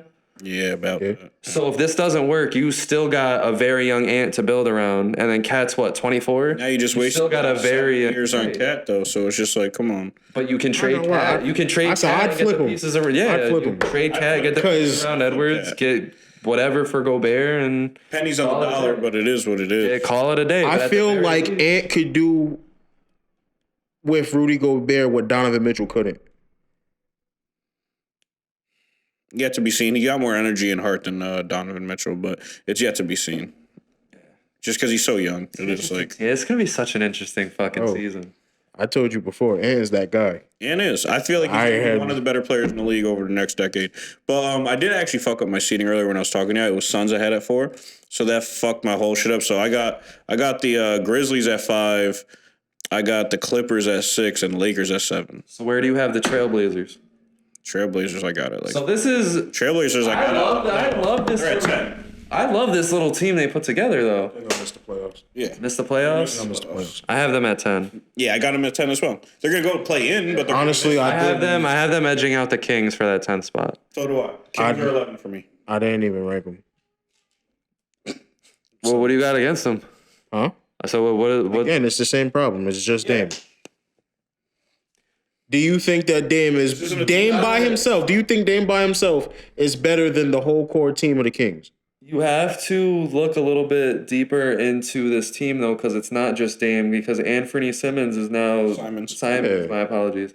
He's gonna be there, and he took a huge step last year. Josh Hart worked together. They got GP. Was like perfect in that system. He took a huge step when Lillard wasn't ball hawking and being. Honestly, what I really have against this team is they need to get rid of him. Ooh, Nurkic. I do not like him. And while it's a fair point, I think a healthy. You need to tell you that shit.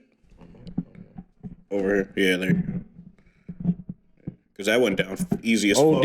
You just boom, yeah, you barely touched it. But with Nurkic, I think when healthy, he's a great center to have. Jeremy Grant is the underrated person on this team. I think he's gonna do great there. He's gonna do great. And then their bench is not gonna really I mean, they got Shaedon Sharp, they got Gary Payton, they got Justice Winslow, they got Drew Eubanks, Nasir Little. You know, a lot of guys. Factors unless Sharp goes. It's cool. Deion Johnson. I just don't think it amounts to wins. Yeah, neither do I. And do they still have whatchamacallit as their coach? Not more wins than I think the Kings can get. Oh, they have Chauncey Billups. Oh yeah, never mind. Which he has no experience outside of last year. So it's Well, I don't want to say never mind. I have them at 10th because I like this team and it's about your leader. So while Damian Lillard might not be better than the whole Kings, I like him as a leader of this specific team. I think he can get the dog mentality into Simons. Josh Hart, we already know he's a dog. And then you got Grant and Nurkic, who are just solid vets to have at the 4 and 5. To me, it's just like, I don't want to say this just because it's fucking Dame, but before his injury last year, he was averaging 22 points. He was not locked in. He wasn't locked in at all. I hope that's what it was. I'm praying. It was obvious as I love day. Dame. Did you? If you watched one Blazers game last year, like he just it was. Is that gonna carry over? Is what I'm saying. He stayed. He's not What gives him any more motivation now? That's what I'm saying, but I'm not. The team is just. He's not going to sit there being He sat here and chose to stay in Portland. So if he comes with that unmotivated shit next year, that's fully on him. That's fully on him. I just think and they lose. Yeah. Man averaged 22 points a game. He averaged like 37% from the field, whatever. 37 and then like 30. Yeah. So it's just like. Given I don't expect that to be a thing over a whole fucking season. But I like that he got his bag, though. He gotta... Like I said, 10th. I mean, I don't have them, like, doing anything. I just like Simons. Hey, he's got his bag, but what are you here for? And given, you know what? Yeah, get your money, big dog. But what are you here for? To not He's win? really trying to make this work, and I feel like he knows that his talent will have him good enough to where he could ride the bench on some teams, like when he's like 35, 6, 7. Who? Dame. Oh, yeah, that's what I was telling people. Like I said that. Everybody that was saying, oh, he's done for signing that contract. I'm like, how? It's just 2 years. Yeah, it was just a 2-year extension. Steph just won a championship at the age of, what, 34? 34, yeah, and I think By the time Dame's contract is end, he will be 35. Yeah. Then he could just go ride the bench. He's going to be still... You're telling me Dame at 35 won't be decent enough to find the best championship contender. And just go join their team as like the 6th man. Right. So, I mean, with the Portland Trailblazers, I think... You watch Jason Kidd's old ass do it. Yeah, I mean, if Nurkic stays healthy and Simons... He didn't ride the bench, but... Make a good progression, they're like... Still, but he was good enough to contribute to a winning team. That's what I think. I think if Simons stays healthy, or Simons continues his progression and Nurkic stays healthy... They're one big player away from at least competing. But how are they going to get that big player, though? Who knows? They're maxed out as far as salary cap. Who knows? That's what I said. No, that's why I got them as you. I mean, we got them as the same seed. I got them as a 10 seed. They're not going to do shit. All this grabbing new pieces, getting good player, it wasn't for shit. I'm very high on Shaedon Sharp, though. I'm super fucking high on Shaedon Sharp. I think he could be a star in this league at some point, if given the opportunity. If not, I could see him being a Cam Reddish. Wow, this team is up. Which is such a huge... I think if I had to rank him, I'd give him 11. Yeah. This team is ugly as fuck. Any opinions on the Utah Jazz? Man, get the fuck out of here. I'm gonna Get the fuck out. Get out of I'm here. gonna go through their team real quick. This is one of the doofiest. Bro, I tried making a starting lineup for him, and I threw a bunch of question marks at the end because I was like, what the fuck is this? I already told you. Come on, bro. I already told you this was one of the teams that I just have no comment for. This is, man. Bro, only thing that I will say, and this has nothing to do related to basketball, is just for the other GMs out there, watch out for Danny Ainge. Because that guy's a shark in the water. Oh, yeah, I think. And I'm already seeing similarities to what he was doing in Boston. And this is just try not to get raped out there. When the Celtics made all those trades, they had a goofy ass team put together too before. Very true. Yeah. And I think that's what this is. So to go through their lineup real quick of what it's projected to be: Mike Conley, Colin Sexton, Malik Beasley, Lauri Markkanen, and Kelly Olynyk. Wow. That might be one of the worst starting rotations. Bro, I didn't even put. And you know what? But you know what's crazy about that is though, Yeah. Although that starting five would be an elite bench. Yeah, an elite bench. Yeah. An elite League. Off their bench, Jordan Clarkson. So now with all these trades coming in, if you hit on a couple of those like he did in Boston, Yeah. we're looking at something. And I think he will because I think he hit with getting Jared Vanderbilt. I Yeah. think that's one. Bro, Colin And Malik Sexton Beasley. Malik Beasley is a dog. Yeah, for sure. wasn't last year, but I think he can still be That's good. like almost the whole But- season for like Yeah. fucking pulling a gun on As somebody. I say, didn't he get like arrested? That was last season. He like pistol with somebody or something. I don't know. He, like, Well, put the gun Colin on Sexton, someone Jared Vanderbilt are great pieces to start the team around that. Really. I do. I mean, like, I don't like. He's a ball hog that doesn't play defense. But like, Cool, Dame. All right. You love Dame. I mean, but like, Dame's an effective ball hog. That's the thing. He fucking had 2 seasons to play. Colin Sexton. We haven't seen anything out of him yet. And when he didn't did play a whole year the last time he played, he didn't play at all last year. The last time he played That's the whole year. That's what was the last time he did play for a whole season, 24 points on like almost 50, 40, 90 shooting, bro. Like, it was very good. Yes, he's not a good defensive player, but Trey fucking Young is the worst defensive player in Hey, chill not out, comparing chill him to out, Trae Young. chill out. But I'm just saying, you Don't can't do that. You can't Don't throw do defense that. out the window for some people, not for I don't know. He others. just Because he none of just them reminds motherfuckers me- gonna give you the offensive value that Trae Young give you. Not saying that he is, He but reminds me of like Brandon Jennings, like Monte Ellis. I love Brandon Jennings, and you love Monte Ellis. yeah, what the Yeah, fuck? but So that's why the fuck you don't? How the fuck you don't like Collins? right. But it's not.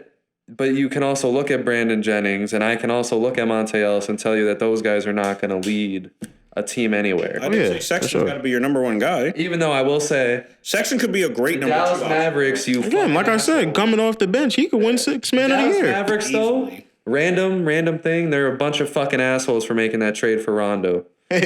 Monte Ellis and Dirk and Vince Carter were bugging. They were like second Talk seed. about it. Yeah. Once Rondo got there, and all of us, I remember all of us being like, they got Rondo. Yeah, because it, Rondo. bro, They went to like 8th seed within weeks. because Monte Ellis was fully on board. We're like, okay, I don't have to touch the ball. You got it. And then But he was Rondo. still cooking the fuck up, too. Oh, Monte was wilding in Dallas. I was so underrated. miss Monte Ellis, bro. That was such an underrated version of him. And then he went to Indiana. You left your Mavericks hat at my house. You left your Mavericks hat at Yeah. my house for years.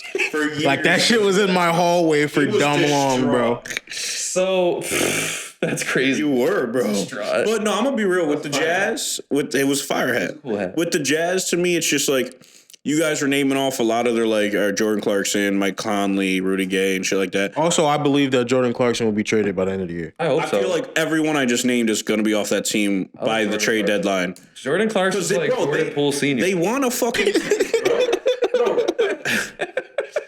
Yo, you know what's crazy? Their games and their looks. I looked him up the other Their day, attitudes. and like you know how when you look up a player, they'll like give you like their Comparison. their alternate names, like their nicknames and shit. God. His name was the Flamethrower, and I was like, who the fuck ever called him that, bro? Sounds crazy. Who the fuck? What? But you know what else is crazy? That we're finally going to talk about the Clippers when we're supposed to. So the Clippers are healthy. They got John Wall now. They're keeping their deep team. They're running it back. I got just think we've been hyping them up as far as like, oh yeah, they got like the deepest team in the fucking league. They got a bunch of guys, this, that, and third. Like I said earlier, I just think they're not going to take the regular season seriously. I have them as a 6th seed. I just don't think they're going to take it seriously. If they were gonna, they'd be a 3 seed at least. This is the thing. I think they're a playoff. When are they gonna start taking stuff seriously? yeah. Because that's why they lost in the bubble because they didn't take. They didn't take it seriously. I know. Like, when are they gonna start taking things seriously? They're not. They're Last never year, I gonna felt win like- anything. I felt like if they took it a little more seriously last year, they at least get out of the play-in. And honestly, that was my logic to why I put them at the number 2 seed, because these guys have to start taking something Yeah. seriously soon. Because Kawhi's legacy is always going to be protected. But the thing is, and I know it's going through Kawhi's head, he's a fucking competitor. Like, are you just going to go out as this guy that was just hurt every year and at the end of your career? Are you going to go out and finish off one of the best? Like, he had one of the best starts to his career, in my opinion. Like, winning, like, leading the Spurs, winning the finals MVPs, going to the Raptors and winning. it was one of the better starts. A lot of us were calling him like top 5 best defender of all time. Like he was in that category. Honestly, to me, and then he kind of just fell off. He kind of just Paul George. He has a lot on the line right now. Like, are you gonna actually win something? And then John Wall. How's your career ending? And this is why I have them number 2. Exactly. Reggie Jackson. Like all these guys have something to prove, and I think it's the right group of people together. Yeah, if they take it seriously, they're a 2 or 3 seed in my book, but I just don't think they are. And then Tyronn Lue is the perfect coach for a whole bunch of people trying to prove themselves. They're just very dependent on health. Yeah. Yeah. They're overly dependent on health. Overly. And honestly, it's not like John Wall's injury prone. He just had one really disgusting. 2 really disgusting. Well, yeah, like all together, yeah. They're different injuries though, so. Like Paul George and Kawhi, I would say are injury prone because they've very injury over their course of their career. Yeah. That's what I'm saying. How you felt about the Nuggets is how I feel about this team.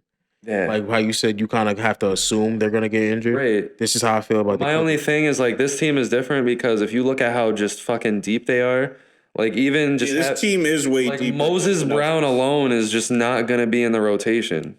Like Terrence Mann, there's a good chance he's not going to be in the rotation. Yeah. Like these are guys that you can throw in there. Covington and Powell off your bench is fucking bananas. Yeah. And that's assuming they have Covington coming off the bench. John Wall's off your bench too. Don't forget that. John Wall's starting. No, he's not. No. John Wall's not starting. Yeah, Reggie Jackson's starting. I'm not talking about preseason. Preseason, they're testing shit. They say that's their starter. Yeah. And that's fine because John Wall off the bench. Honestly, I'd say John Wall. And if he works his way into being a starter, that's great. He got to ease his way back into the game. Ease your way back in, but by 20 games in, if he's healthy and not starting, there's an issue. Because I think it's not about his health. It's about can you still play at this level. I think he can, but I'm not saying he can't, but you got to prove that before you can just get tossed to the wolves. I think PG and Kawhi need him at late game situations to just break down the fucking. Bro, just because he's not starting doesn't mean that he's not going to be on the floor at the end of the game. Yeah. So John Wall in general, what do we think about the season he may or may not have? If he can stay healthy, he's going to have a phenomenal season for me. And I don't mean phenomenal as in superstar, all-star. I mean for the role he's supposed to be playing. I think he's going to do great for that team. I feel like the only thing that's going to get in John Wall's way is John Wall. Yeah. Yes. 100%. Because this the thing with a lot of players when they're coming back, especially from long injuries. Yeah. They try to come back and they try to come back and have that I'm back moment. Like Derrick Rose. That was a good. And it's like when you come back like that, it's usually not going to go your way. You're trying too hard. You're not in the natural flow of the game. The thing is, but if he comes back and it's just a part of the team and all right, we're here for he's a very one smart goal, guy. one team type. Culture, I think he's a very smart guy. And I think like he wouldn't have joined this team. Like if he wanted to do that, I think he would have easily went back to like Washington. He knew what he was doing by joining this team. Yeah. Or like maybe he would have just went to the Lakers or whatever the case may be. But like I think he just wants to fit into like a deep team and just fucking. And it's like the only reason why I brought that up is because it's already happening. Yeah. Like I don't know if you've seen like his runs at like Rico Hines and stuff. Yeah. He's shooting. He's coming down the court shooting. He makes the shot. He's yelling, "I'm back." Bro, you're in a pickup game. Like, relax, chill out. Like, I get it. It feels great to get back out there and play, but it's like, come on. He's hitting them with the.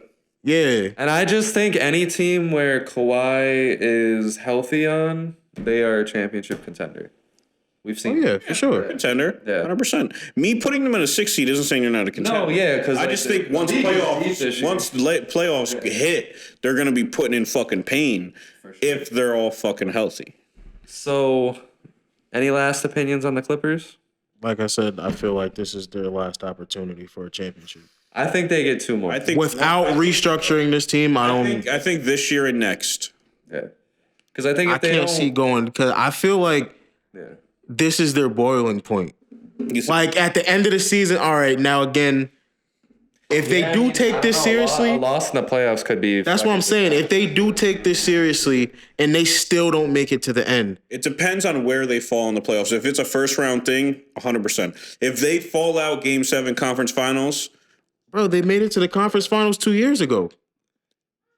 That's not enough anymore. That wasn't their last chance, though. and is what I'm saying. That was their best chance, and their win got They didn't have derailed. Kawhi. That's what I'm saying. Yeah. If they would have had Kawhi, that was their best chance.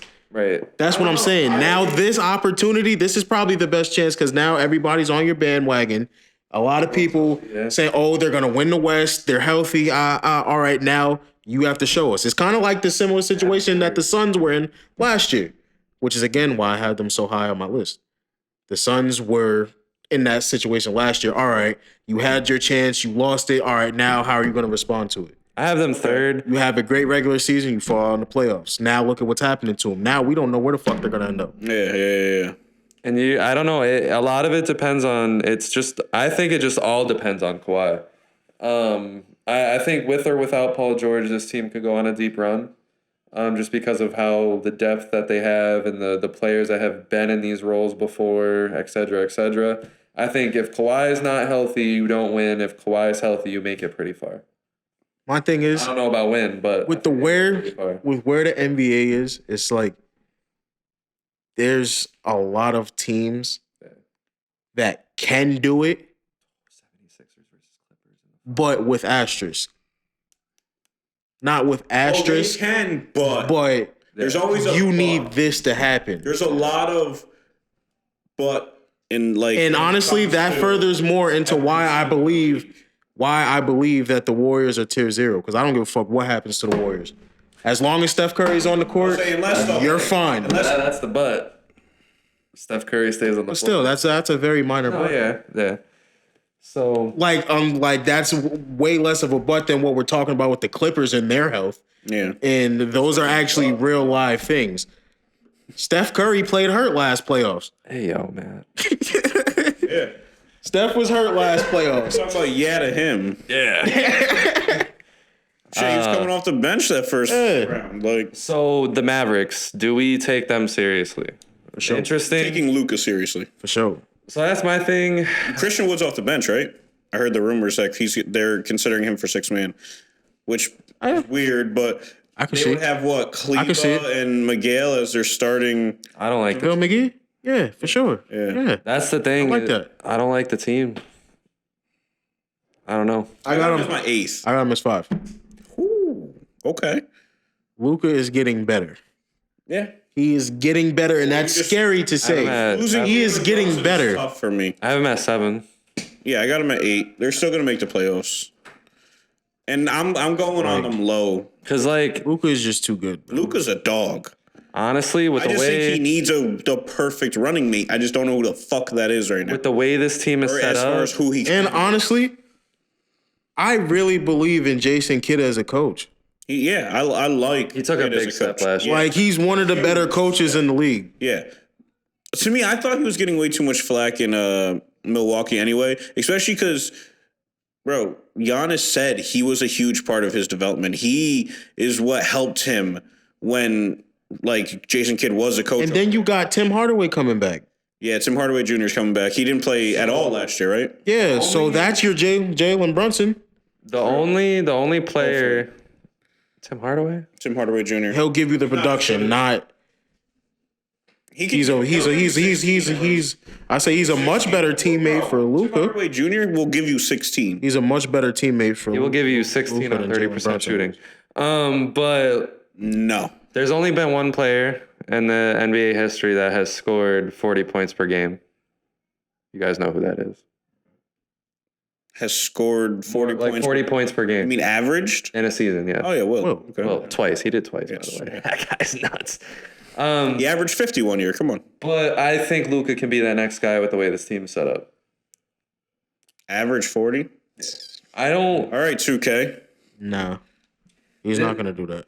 Bro, the league isn't set up anymore for somebody to average. I'm not saying he will, but I think with the way this team can. Yeah, he could, but He can. The game isn't set around somebody putting up 40 every night. I don't know, what you say, losing Brunson, not really doing much to improve the team. I mean, you did get Christian Wood, but now you're putting him on the bench. I'm not that much sold on Christian Wood, just because, I'm not. I mean, it's the Rockets at the end of the day. JaVale McGee was a great pickup. JaVale McGee, yeah, I'm not saying anything about McGee. I like the pickup. It's just. I also love the rookie pickup that they got really late in the draft. He was a guy who was supposed to go top 10 until he had a bad collegiate season, low key. Yeah. Or he was in the Ignite. But he's a bug out. And so Jaden Hardy, I think if he's gets developed right, he could be a fucking dog in this league if he gets developed right. But I'm just worried because Doncic, he does have his injuries. One injury, it's gonna. That's what I'm saying. Eighth seed, bro. I don't think they're gonna be I have him 9th. that high. I have them making the playoffs. I don't see. Wow, I have him 7th. I don't see Luka missing the playoffs. Hell no. He's in the playoffs. I just don't think this team is This team is. built. It's not built good It's at a- all around him. And if It's for the some worst reason team they without end up Luka to be that. happen to play in the play-ins, they're gonna boom whoever they're playing in the play. Yeah, because Luka's just that guy. Because right now, For some reason, him in a big game. game is just on crack. Yeah, right now in my scenario, they face the Timberwolves in that first game to see who gets 7th. They faced oh yeah, fucking play-in. I was feel even like thinking they about the beat the play-in. shit out of the T-Wolves. They got the Lakers for me. In the play-in turn. I ain't gonna lie, kid. Lakers, is I it think, are crazy bottom. that I feel like Luka by himself is better than the collection of talent that's on the fucking Timberwolves? I don't know. I can't be that low on the T-Wolves. Bro. But I mean, would I trade those for? Like, would I trade? It's not even about being that low on the I'm Timberwolves. saying, would I That's trade how the high I starting? Would am I on trade the Luka. starting 5 of the Timberwolves for Doncic? Yes. Yeah. Yeah. Which is a crazy thing to say out loud, bro. Bro, All right. Edwards is the only one worth trading for on that team, bro. So That I would want to build my team around. with the Mavericks, it's unfortunate because yes, I do believe in Luka as the one guy. I still don't think it'll ever be enough to beat the Warriors. And Not then with how we're, this we're team gonna is see a built. resurgent No, Clippers. hell no. I don't think they can beat the Grizzlies. I don't. The Lakers This at is- their best. I don't this think is- they can beat the Lakers. This is another team that's Pelicans. probably just a piece away. Yeah. No, but a couple. that's But the what I'm thing is, saying. we don't know who Luka's perfect teammate Because is. we haven't seen him with much. We've seen him rookie year with old Dirk. Like, I'm not even gonna lie to you, I can't even really off the top of my I'm Mark head. Cuban and I'm whoever the GM is. I have to look right at LeBron James and how the Cavs did it, even though they traded LeBron away. But you have to just look at what was successful around That's- LeBron. You can't. What's successful with 'Cause- LeBron is a guy who can. Stretch big. You need a stretch big and you need a. Center that can get mad boards. Well, yeah, but most teams need that exact a center that can get boards. But you need a versatile guard Yeah. that can do multiple things. I don't think need a Luka stretch works big. well with that. Yeah, I'm not He sure. worked well with Brunson. He didn't work bad with Brunson. Because it's like the good thing about Brunson was that even though he was a guard, like he could survive without the ball in his hands, and that's what Luka needs: That is is someone true. that could survive without the ball in his hands, and that's not Spencer Dinwiddie. not Spencer Dinwiddie. That's not Tim Hardaway. That's the thing. That right there is the flaw, though, of looking at the Cleveland team, because that's not Kyrie Irving either. Yeah. No, well, yeah, no, but Kyrie was fine without the ball when it was like LeBron because LeBron, he Well, passes because so much. are you gonna not concede to LeBron? You're That's the thing. Like Luka needs that kind of Kyrie type of player. Obviously, you're not going to get exactly hard to do. Kyrie. But he just needs someone that can survive without the ball in his hands and is just not going to take Yeah, but away how from did- Luka in any aspect. How did the Cavs do that? LeBron left, and they had to be the worst team in the league Right. for 4 years, That's 4 years in a row, and draft that player. Trying to convince a player or That's trade the- for a player. Dallas is an attractive place with Luka alone. That's the balance, Hopefully, though, that for I'm not Luka. seeing. I can't see anybody coming to that team Yeah. and not taking away from And that's exactly my point. Is like I don't take them seriously as a championship contender. I take them Not with seriously. this team built as it is, no. Now that Luka's done it, I've always seen that he could really just knock out a team and just magically end up in the conference By his finals. fucking self. I feel like To get to the Him and championship, I don't know. Kleba is a dead You're most likely always going to face the best team in the West in that scenario. I feel like Luka's gonna have to learn to win another way, Yeah. Yeah. because the way Have to he's sell doing his soul. the way he the way he's doing it now isn't really sustainable at a championship level. Honestly, in comparison for all the football guys, it's kind of like Aaron Rodgers. Aaron Rodgers' play style does not translate to Ooh, that's a good comparison. winning in the playoffs that is at a all. good Comparison. Yeah. Because my issue that is He's a fucking. But Aaron Rodgers is going to be one of the front runners for MVP every year, though, right? every fucking year, yeah. this team is a good team that's built like for Luka. Yeah, I for just sure. don't like that they're heading down that path because I think if you're the Dallas Mavericks, you need to build a team that's going to win and not just be a team that's perfect around Luka. Because I'm gonna be real, I think adds on to your point. I feel like Luka could play in most systems, unless it's like defensive. Yeah, because he's Luka. He's like Luka can do whatever he wanted if he put his mind to. Just like Aaron Rodgers could play for any NFL team if he wanted to. Build a system and integrate Luka into it. They can't build the system around Luka because, like you're saying, do what the Cavs do with LeBron. He's not the same player as LeBron. Like they have the same skill set. He's not the same player as LeBron. But what I'm saying is he's our modern day LeBron because he fills the stat sheet. He takes over the offense like the snap of your but you fingers. need to build differently. But now, like defense, like LeBron is night and day a better defender than Luka, but like it doesn't really matter that much in today's game. That was part of LeBron, though. Yeah, It's because you didn't have to add pieces to the roster to make up for his lack of defensive ability. Yeah. Because he should have been Defensive Player of the Year in 2013, but Marc Gasol anyway. But Marc Gasol didn't even make All Defensive First Team, which is crazy. No, that's a but he fact. was Defensive Player of the Year. Bro, they couldn't give that to Brown. Now he's way too close to Jordan. Way too close. way too close. So Defensive Because Player they're of the Year, already close enough. The Defensive Player of the Year is... this recent narrative of LeBron being a bad defender. They're driving heavy because he's never won one, right? No, he should have. And that would just shut all these narratives down, but we're not going to get into that. Sorry. So to talk about a more, recent in the headlines team, this team made a big trade recently, the Oklahoma City Thunder. They traded some guys and they pulled in Marquise Chris. Trey Burke. Oh, no. Trey Burke got traded for a David 13-year-old. I still That remember meme was that. one of the funniest memes I've ever seen. He When got Trey traded Burke for a was 13-year-old. hold on. Let's see if that kid was drafted yet. Hold on, we're gonna look this up. So for context, Trey Burke was traded like several years ago when he was on, I believe, the Jazz, and they traded him to the Wizards, and they got like a second round draft pick like 9 years That was down like the line. 5 years ago. I'm gonna find this out. If that kid still isn't in the league yet, that's insane. So Trey Burke. I think so. Okay. Traded by the Jazz to the Wizards for a 2021 second round draft pick, which was Greg Brown III. When was that trade done?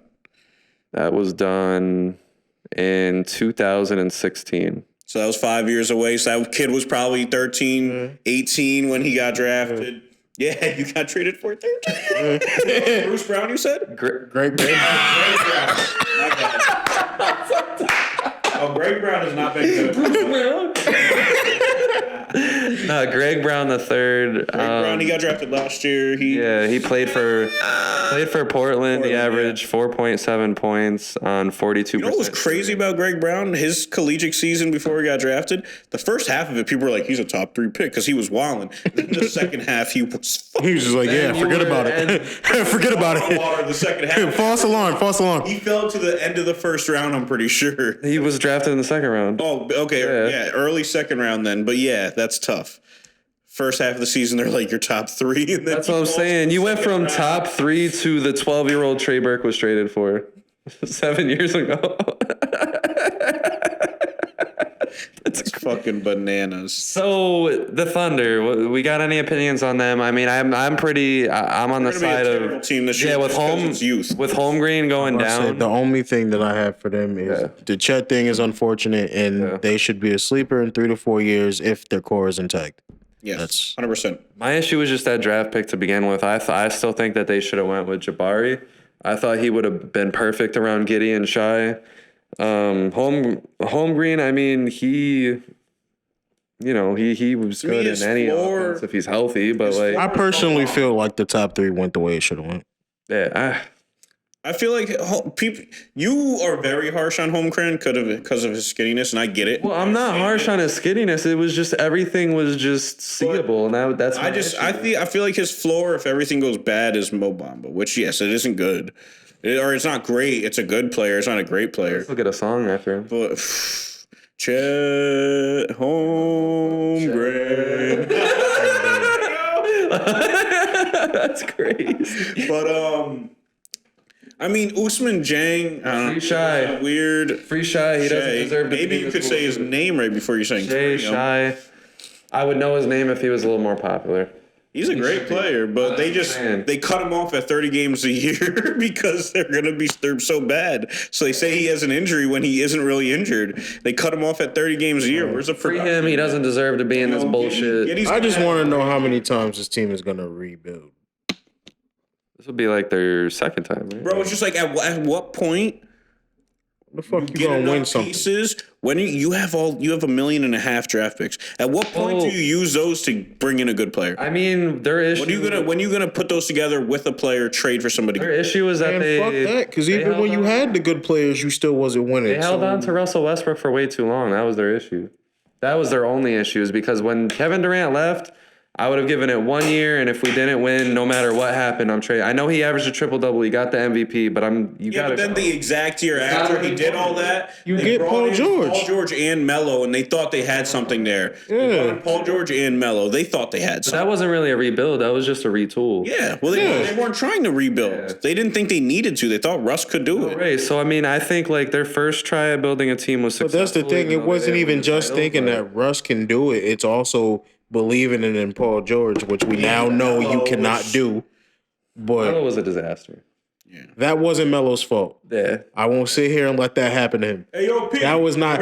We literally watched Westbrook and Paul George dribble the entire shot clock out. Yeah. And then look for Melo win 3 seconds. Yeah.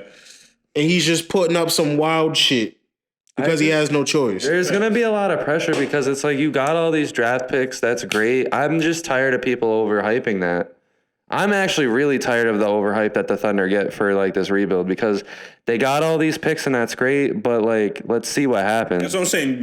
You got to utilize them. This team is still so bare. Bro, at what point is just like, because the next like 5 years or some shit, they have like 5 first rounders, or like 3 to 5 first rounders in each of those drafts. You're not bringing in all those fucking players. Yeah. Every year, you're not bringing in 3 to 5 new young guys. Like Giddey was a good get. Use those to get a really good fucking player. It's like Holmgren. It's like I don't like the draft pick because if half the world can fucking predict that he was going to get hurt, you should have been able to predict that yourself too and go with Jabari, who's a much safer bet. And I honestly think I just think his ceiling is not as high as Chet's. Yeah, but like, what's that ceiling? His floor is better just because Chet could just be an injury-prone player his whole career. So Jabari Smith is a safer pick, 100%. But do you want to go safe? Maybe they didn't. Maybe they wanted to go shoot for the stars. Yeah, I'm going safe if I have all these draft picks. When you got what was it? I need the second pick, you want to shoot for the stars. I need like. And they were shooting for the stars. Like, don't send me nudes, send me dudes. I need men. Like, give me men on the floor. I need people that we're done with OKC. We're done with OKC. What is he saying? Bro, we're done with the Thunder. That's the thing. Men, get them on the floor. That's the thing is like for you to get Shea, I'll say it right, Shea. For you to get Shea and Josh Giddey to be their best, you need people around them. You need to build. Dort low-key a dog, bro. No, Dort. He lost us a lot of money, Dort. But the dog on the defensive end. So what about the Rockets? Speaking of Jabari, who I'm very I got him as a 12th seed. Not because they're not good, just because they're really young. I think I have them at 12 too. What? Yeah, I am so huge on them for the future because, bro, Ty as a late pick in this draft, when like he was touted as one of the best top guards in this league, like or in the draft, like Ty I had going. Honestly, I think that might be the general consensus. I have him as 12th as well. Yeah, because I mean, I like this little. I don't know why. Honestly, they just have a bunch of raw talent, and they got Boban. Like they got Boban. Like I don't know why they still have Eric Gordon. They got Boban. But it's funny that Eric Gordon's just the one person they're just like, yeah, because I know they could trade him at any moment. They're just like, eh. They got so many pieces. They got KPJ.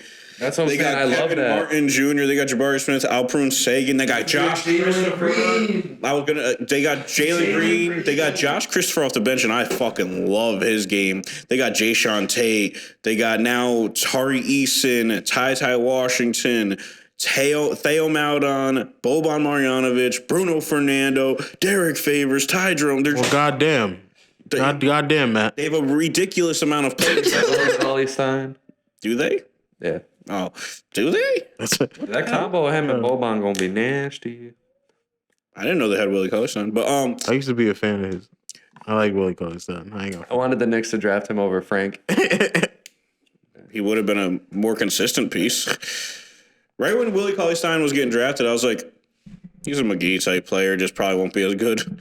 And exactly what. Yeah, I mean, I like the talent on this team. I think like this year, I think they're going to surprise a lot of us. I think they're going to win a couple of big games. They're not going to make the playoffs. I think they're going to be competitive in every game they play in, but they're just going to lose them. Yeah.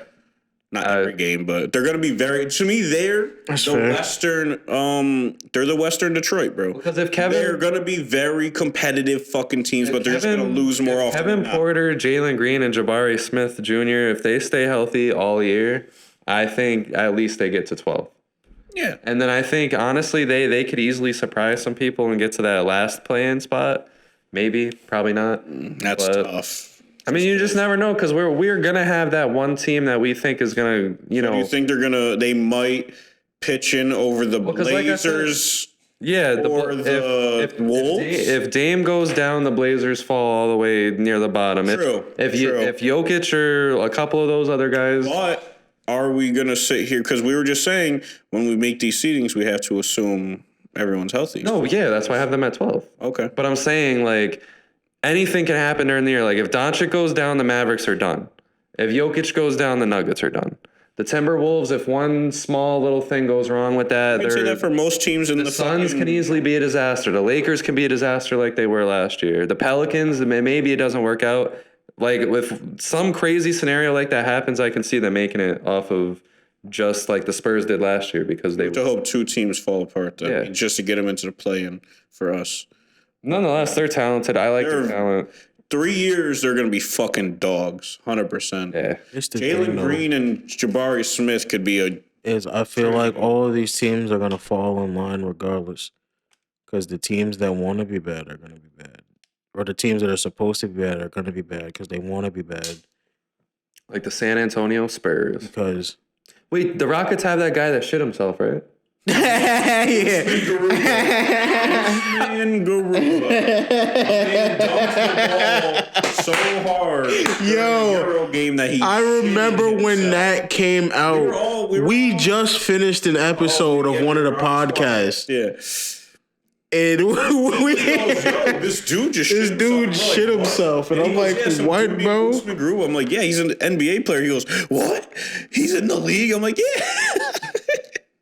Son dunked the ball so hard. Or did he get a block? He did something. He did something and just shit himself. I don't know what he did, but I promise you it was nothing that warranted him shitting himself. I think he dunked on. I ain't gonna lie. My last thing on the Rockets is, like I said, a bunch of raw talent. I believe if they can get a star emergence and the right coach, they could be something.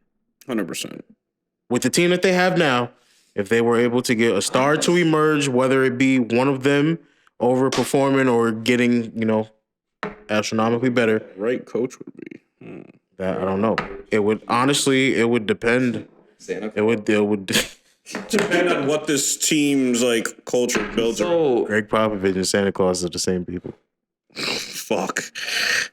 Santa Claus is Greg Pop in a fat suit. So to go to the Spurs, I think this is my number 15 team. They're 14 for me because Jazz are 15. Yeah, yep. That was no, actually, my apologies. I had the Thunder at number 15. I have the Spurs at 14. I think the Thunder purposely going to tank this year. I think the Jazz are just a worse team. They're going to sell all their good assets away. I think the Jazz, based off talent alone, they could win more. The Thunder going to have to work really hard to be that bad. Yeah, because they have a lot of really good. Worse than the Jazz? No, but that's the thing. It's like after Giddey and Shea, who you don't know how long they're going to keep them on the floor, it's a really bad team still. Very raw, very Like, because a lot of people that they're drafting are just raw. I don't know. I don't got them worse than the Spurs. I don't know but that's where the your head's thing. at with this, but I think low key, all the teams that know they're not making it into the play-in or playoffs, they're tanking for Victor. Yeah, They're that's that was my point. And That was my point as to for the why these Thunder- teams that are supposed to be bad are going to be That's what I'm bad. saying. So They're for going a to be team, very bad, and I think it's probably going to be Jazz that's going to be the worst. I think it's going to be the Thunder because when you think about it, the Thunder, they're doing whatever they can for these draft picks. Yeah, but they already have their draft pick doesn't even need to be the best in the lottery just because they have so many fucking draft picks. Why not? You know how Because at the retarded. end of the day, the lower they finish, they can trade up with all the draft picks that they have to take number one from maybe a Nobody's team that gonna get randomly that. lands there. Nobody's gonna give up this number one pick.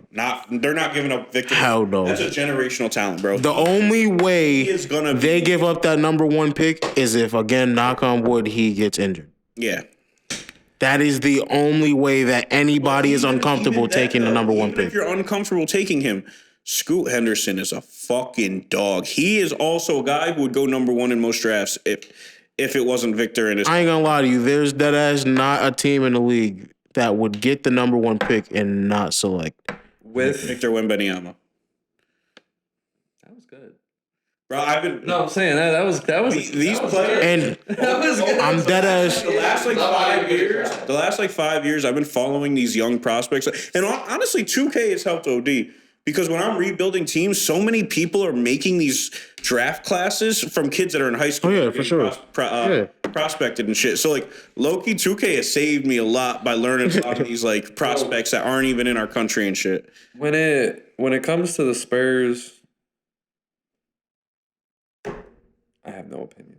I was about to say that. We should just end the Spurs right there because Low-key, the only just look like immediately we brought up the Spurs and immediately brought up tanking. yeah. Like there's nothing much more to say than The that. good thing I can say about the Spurs is I got Pop, but it's like no, not Pop. Pop, bro. There's no reason for Pop to be on this team. I have real issue with the fact He's coming that back. Yeah. He is. You know what he literally said on media day? Why would I miss the paycheck? He's gonna get fined so bad. no, by but this the is team. this is my issue right here, is that if Pop is in it for the money right now, how has no other team thrown some ridiculous offer to take him away from this fucking shit show? I don't know if he's ever leaving the Spurs. I think he's gonna. He says that, but you know he's not gonna leave the Spurs. Like, Yeah. He's saying it's for the bag, but I think he just I'm lost. saying like one of these franchises that are like that head coach away. Like I would say, like if I'm a team like the Nets, How often do coaches of that stature move? if I'm a team like the Nets, or if I'm a team like the Hawks, or if I'm a team like shit, even the fucking Lakers, I'm like putting up some fucking ridiculous mega. I just don't think he's leaving. But or he would leave. But no, the only good thing I can say, since you did cut me off and say Pop, they did some good drafting this year. I like Malachi Branham at 20. Yeah. I like Blake Wesley at 25. Shohan, I was iffy with early into the lottery, but he's a very good player. I've looked at a lot of his tape from college. He's a good player too. Their last pick, Dominic Boy, he's nobody, but like he was just really, really, really late. Calvin Johnson as the leader of the team is cool, I guess. We could see what he can do, but Fuck their team. this team's got a lot Fuck to their do team. to even be considered This as they've got a lot to do to even be considered as a Rockets or Pistons. Like because those teams we can see, 3 years they're a top seed. This team that's like 7. That's what I'm saying, until because we it's see like anything when you like look that. at the Jazz, their raw talent alone is going to make sure that they don't come in last. But what I'm saying is I'm pretty sure they're trading off most of that raw talent. Well, they only have like a week to trade off this fucking talent. Like, the season is about to start. They're gonna have these players. Like that's the thing is like we're talking about teams that are gonna finish with like 12 to 20 wins. Like this talent is gonna get them at least 8 before they're all traded, 8 to 10, and then they're gonna get their lucky wins. Maybe. The Spurs, if there's one team that I'm gonna be absolutely miserable watching this year, it's gonna be the fucking San Antonio Spurs. I might not even watch it. That's what I'm saying. It's like I don't even want to watch them facing the Warriors. Yeah, Like, I don't even want to watch them at all. When I think about the San Antonio Spurs, I think of misery. No, I ain't gonna lie. I'm very- I might, now that I'm thinking about it, I really might switch to Spurs and the Jazz. Spurs are going to be the worst. You might be. Yeah, you might. Yeah, you might be right on that. What do they have? It's literally a bunch Keldon of Johnson's your number one. Especially because I am high on Sexton, so it's just like, yeah. To be honest with you, Keldon Johnson ends up on a the championship. Jazz at least still got vets. Well, what I'm saying is they're probably going to trade all those vets before, like. But still, either way, we don't know that. You're right. We can only go off what they got now. So those vets should be at least enough to win you a couple games. Like Sexton, more than the Spurs. Like Sexton, I'll give it to Sexton. Him alone's going to win you like 3 or 4 games off the will of himself. Nobody on the Spurs is a Sexton. Clarkson's going to like give you 2 or 3 games where he gives you 30. Because I feel like, all right, if you look at both their rosters, you would say, all right, your base would be 15 games, 15 wins.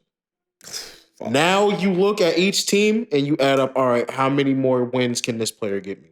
Yeah. There's not many players on the Spurs that you can get games out of. There's none. Jordan Clarkson can get you a game on the Jazz. Oh, I thought you said the Spurs. No, that's what I'm saying, though, but I'm comparing them to that. Jordan Clarkson can get you a couple of games. Conley can get you a couple of games. Like he said, what's it called? Could get you a couple of games. Yeah, Colin Sexton can get you a couple. And that's my thing is even if these guys are traded, you're going to be left with Sexton, Beasley, Vanderbilt, Walker Kessler. Walker Kessler's not getting you no wins. Huh? But it's like this is like a foundation that's at least going to win. At this point, when you look at the Spurs, you look at all right, who's going to give me more? Pop is going to give you more games. That's it. Pop is going to have to come through with literally bulletproof game plans for everybody. The only reason I just don't know why you I get it. Like, you trade him and it's just I don't know. I don't agree with That's why I thought Pop wasn't coming back. Yeah. He's coming back. 100% I thought he wasn't coming back. I don't know why they did that. That trade was such a 3 firsts and Gallo. It's just like I don't like it. I just don't like it because I wasn't a fan of it at all. I was like, you're not getting a player in return. That's building right now. Why is that? It's Gallo, right? Why is he not the piece? And why did you settle for that when Gobert went for a lot more? Yeah, I just don't. And why I don't get how the Timberwolves didn't end up in that run for like. Do you really believe in D'Angelo Russell that much? Yeah, DeJounte Murray would have been perfect next to Ant, perfect next to Cat. Like that would have taken the ball completely out of Cat's hands, and you don't have to fucking worry about a goddamn thing. I don't get. And also, yeah, you wouldn't have to give up as much for Murray as they fucking did for Gobert because they overpaid for Gobert. But maybe they would have overpaid for Murray too. But fucking, I don't know. I mean, the thing about that is if you don't do Gobert trade, you're still weak on the interior, which is your main. Yeah, which was their main thing. But But you could have honestly like Vanderbilt is a great defender though. That's the only thing. Like obviously he's not Rudy Gobert. But you would have him defending 4s and Cat still defending the interior.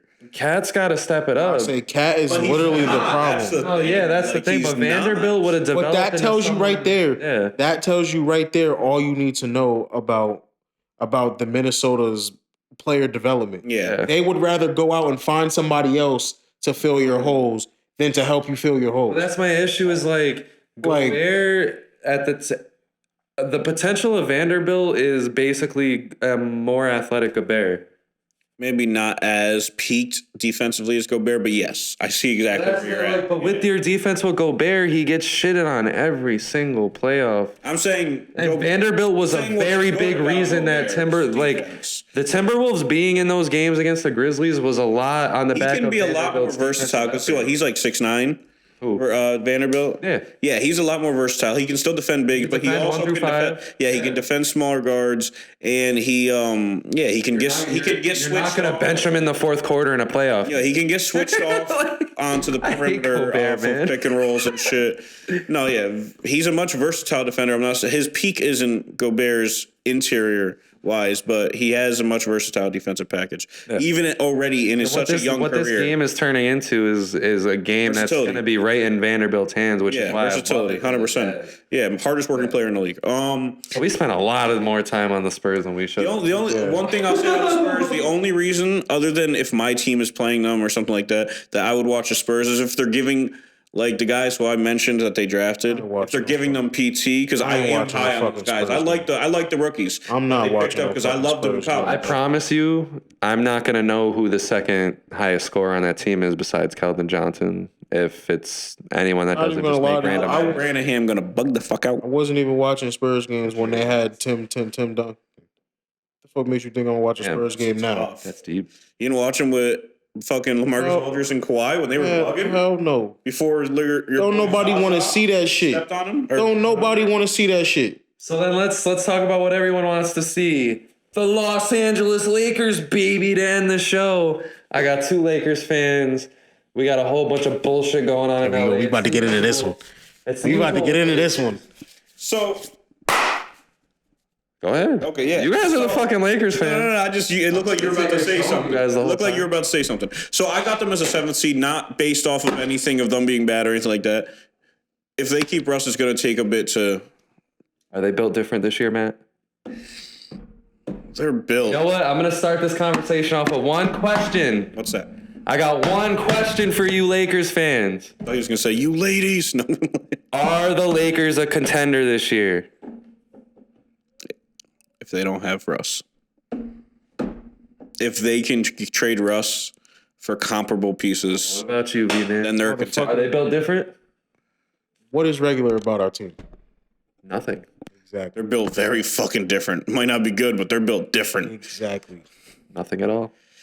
All right, so to And me, as long as LeBron James is wearing a Lakers jersey, we're a contender. we are contending for whatever we want. Injuries is injuries, big dog. And I don't think the Lakers wanted it last year. Because we have not looked. Because honestly, we're gonna take a page out of the Warriors and Draymond's book.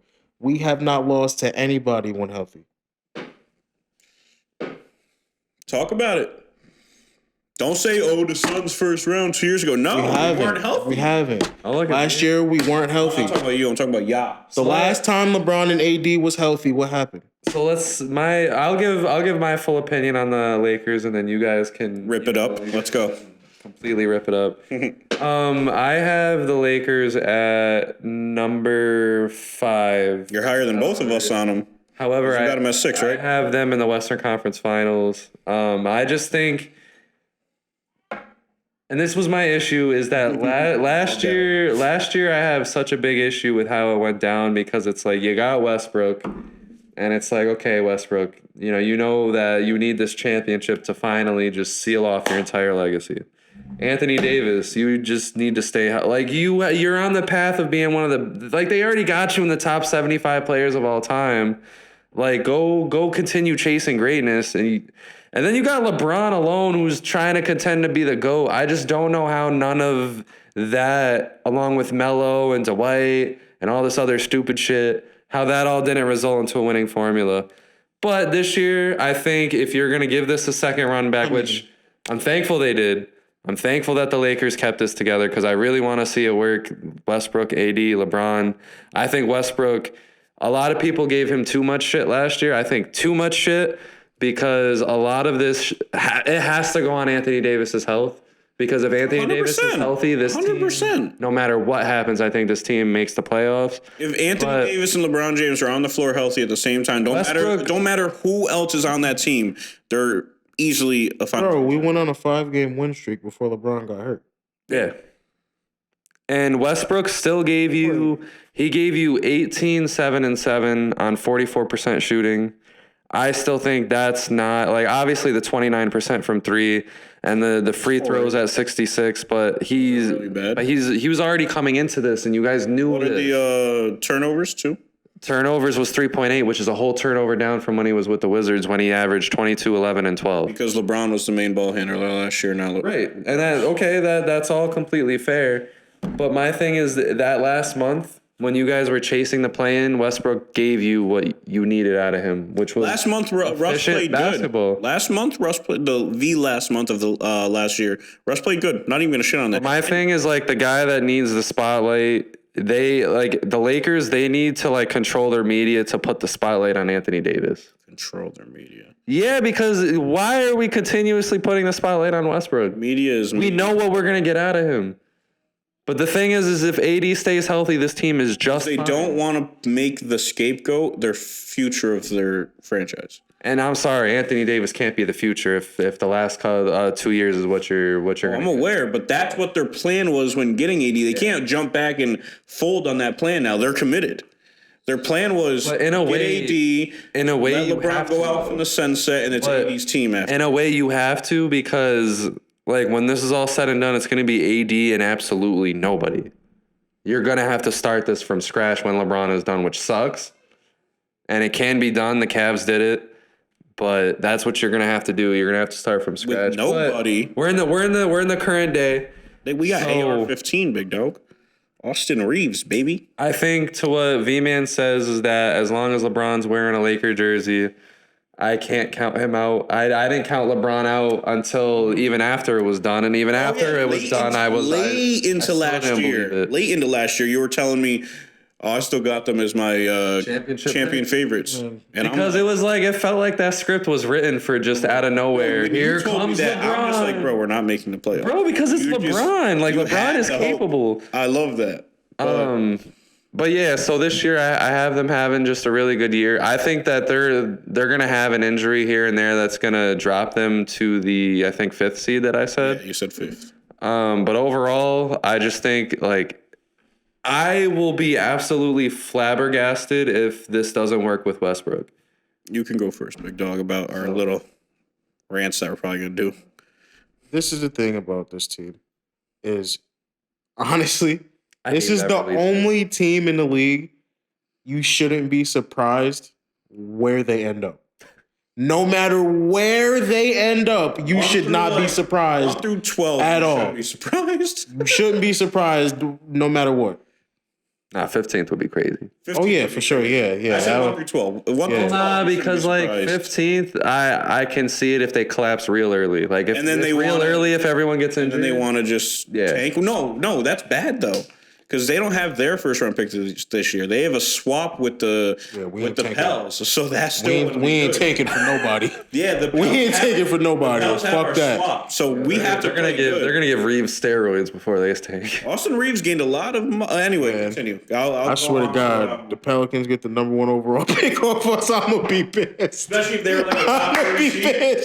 They're a top 3 seed. Go to the Western Conference Finals and get Wembanyama. Oh yeah. I'm gonna punch the shit out of AD. Oh yeah, you gotta give me some more chips. I need more championships, dog. One ain't enough. You sold on us. Cause what the Pelicans is about to get off of this? Oh yeah, nah, bro, nah. Because it's not only that we gave them Brandon. You gave the New Orleans Pelicans a fucking dynasty. You gave them Ingram. You gave them. Didn't you guys get? Was it the pick for Zion? No. Oh, okay. That was their pick. Yeah, they was just naturally bad for that. 13-1. Okay. Yeah, that jump was ridiculous. Yeah, that fucked the Knicks hard. Exactly. They fucked the Knicks. I remember that day for you. I remember that shit. I deadass remember that shit. The thing was I wasn't hurt about that whatsoever because I felt like that was. You didn't see it coming. Like that was just the Knicks' way of things going down. You knew they weren't going to get the number. Like we weren't going to get John Moran or Zion, whatever. We'll take RJ Barrett. I kind of just figured at that point. 4th would have been nuts though. I would have been pretty hurt. The 4th would have been wild. But yeah. Either way, you know what? I'm not even going to say too much about this. Keep it as short, sweet as I can. But obviously we know this roster is very health dependent. 100%. Right? Boom. Now, when you say health dependent, again, I was explaining this before, there's levels of health that you need. I have them coming in at the 6th seed, right? The level of health that you would need from LeBron and Anthony Davis for that to happen, AD would have to give you at least 60 games. Yeah. Bron would have to give you at least 60, 65. Yeah. And these are honestly both doable. 65 that are together. Right. Not those 22 that aren't being played be on the same time because they need to be healthy together. But that's the thing. I feel like they can go maybe between 5 to 8 games. 5 and 8. 5 to 8 games without each other. Because Bron's good enough to win half of those, and I believe Anthony Davis is good enough to win his half too. 20 to 22 straight is dire, bro. Yeah, for sure. If we didn't have either of them for that. Another thing about this roster, honestly, this roster just has a lot of obvious flaws. Yeah, 100%. Again, they're very health dependent and they're very top heavy as well. Obviously, outside of Braun I don't know. and Westbrook, they have nothing. I think it's cool like that they got Dennis Schroeder, Patrick Lonnie Beverly. Walker. Oh yeah, we're one of the deeper Kendrick teams Nunn. at guards. Kendrick Nunn is great. I Yeah, love that's what I'm saying. Kendrick Nunn. That motherfucker should have got his ass on the court He last might be year. the difference maker. He should have got his ass on the fucking be the court last year, bro. He's probably going to be our third or fourth leading scorer, and he's going to be for vital sure. to this team. Vital. sure. He's the best shooter on this team, hands down. He can attack. He can attack. He's quick. He can play make. He's no slouch on defense. He's what Dennis Schroeder was supposed to be when we got. You know what? I could see it happening. Wenyen Gabriel, I like him. Wenyen Gabriel's I do. nice. I like Cole Swider. Fuck He's with on a Wenyen two-way. Gabriel. Cole Swider's on a two-way. He's But a sniper. I think they're going to take him off of a two-way and give him a guaranteed deal this year. And he's nice. I like AR-15. Austin Reeves is a dog. I don't dislike this team at all. At some point, you guys are gonna get LaMarcus Aldridge. Do I want LaMarcus Aldridge? Hell yeah. What the Why not? I bro? ain't fucking with What? that. I'm not fucking with He I love barely hold LA. his own on- Yeah. that. I love LA. I loved him. Oh, in he his prime. scored 13 points off of 55% shooting last year. And Yeah, and guess what? Him as a center, Why? Who the fuck said center? that's what he's been playing the last two seasons predominantly. Because he was on the Nets. Just put him off your bench as just some guy that comes in the game and gives He's you. literally, he was one of the. I think that's the thing. That's the one we thing we already have too many just guys. We don't need any more just have guys. just guys that get you buckets out of the big man spot. those 'Cause your guys buckets. is big. Your guys Off is the big. bench. How about defending the other big men from getting buckets? Yeah. That's the problem. We need the Lakers was one of the better offenses in the league last Cristiano year. Anderson. He's a good. He's Isn't he a 6'8" though. He's a decent defender. But he's 6'8". I don't know, man. I'm just trying to help you guys. No, that's not going to help us. LaMarcus Aldridge. Definitely help. No, he You need wouldn't. some offense off that bench. Your only offense is We Schroeder need and if defense Beverly on gives this you team in some- general. The reason why we won 2 years ago was not because our offense. We were He doesn't make us any younger. league. Yeah, and also we saw what. Let's get a bunch of veterans who are really good. It's like you give Lakers fans something good. That's not good, bro. It's LaMarcus Aldridge. So how did it work with getting a scorer off the bench like Melo last year? It didn't. But that's like a fucking completely broken down Melo. LaMarcus Aldridge was still LaMarcus giving you Aldridge is way 13 on more broken. 55% shooting. LaMarcus Aldridge is On he's 55 a big man. He's taking shots 3 feet in. He's a shooter! He hasn't. He's not a shooter. LaMarcus Aldridge is a shooter. Not a shooter, bro. He was only shooting mid-ranges for Brooklyn. No, bro. He At a was 55% inside. clip. He was inside. 55% clip. He was inside, bro. 55% Please clip. go watch it. Please. Give me any of your bench players that are going to shoot 55%. Man, why the fuck that nigga don't have a job? I don't know, but the Lakers should get him. No, they shouldn't. All right, we'll see. Watch. You'll Let the Knicks fucking have him. He's not gonna do shit on the Knicks. He'll be a fucking third stringer because the Knicks have a better team than the Lakers. Cool. They're gonna not be good this year, so it's fine. They're the Lakers. They're gonna be better than the fucking Knicks. Hell no. Yeah, they are. You have them seeded better than you have the Knicks. But yeah, it's two different conferences. I could have the Knicks with a better record. But nah, I mean, it's LeBron. How? No, because last year that's exactly how it was. How the fuck Yeah. you gonna do that? It can Well, happen. 'cause No, I'm saying like it can happen. They were a lower, or they were. Wait, what was the Knicks? I had the Lakers last year. 11th. Oh, okay, you were 11th because we were 12th. But we would have been a play. We would have been in the play-ins in the West. Yeah, that happens all the time. But I mean, I have the Knicks at 6th and the Lakers at 5th in their conferences. So I mean, I just think as a total team, I think the Knicks are better. But then you have LeBron, and that just kind of just trumps Yeah, everything. Knicks at 10. So LeBron just trumps everything in any fucking Forgot where I had argument. them niggas. you had him at 9 or 10, or no? I didn't even have him in the play, and I had him at 11. Right? That's tough. Yeah. I think you had. Well, yeah, 9 either or way. 10. I had him at 11. Back to my point, but all the other bullshit aside, I feel like there's just too much in it this season. Like, That's what I'm saying. Like all it's, three of those guys literally just have to look themselves in the mirror. Yeah. All three of them. Bron, AD, Westbrook. yeah. Bron, this is your legacy we're talking about. This is it. There's a wide majority of people who believe you get one more, that is enough. You get one more, you're the GOAT, bro. That's it. That's it. That's end of debate. That's it. That's it. Yeah. It's just like Tom Brady. After he got that ring with the Bucks, quiet. It's over. Yeah. He is the That's GOAT. over. There's Yeah. undisputed. Undisputed. My whole thing is, it's like if they want it, they'll get it. And it's like if they don't want it in any kind of about to get there. they won't get it. We're about to get there. AD and Westbrook, this is your revenge tour. Both of you. It better be. Both of you. Yeah. AD, you are rightfully a top 5 player in this game. Rightfully. Just fuck. We shouldn't be having these conversations Show us. about putting other people above Bro, you. you heard me him say sitting it at 12. after he won in the bubble. I was calling him like I was like, yeah. I mean, I would safely put him number 1 in the league. People were having that discussion, bro. People were. They were Now- like, I had him at like 4. A lot of people were saying, well, what the fuck is Giannis? We got Anthony Davis. Well, yeah, they were like, oh, I would have AD over Giannis any day of the fucking week. Those people were GMs. They would have been sick. Now, this is They would have been tight. this is the part. Because I feel like Oh, Julian, calm down. I feel like this part is the key. This is the key to the Lakers. If they can do this, they should be able to overcome anything else. I don't give a fuck about Westbrook being on the roster. I don't give a fuck about what problems the roster has. If the Lakers play with passion, there's nobody that's going to beat them. Yeah. There's nobody, bro. If this team, and it's crazy because it's gonna sound crazy because it's a preseason game. But like I said, I got to see it. It worked. Braun tweaked on them for absolutely no reason.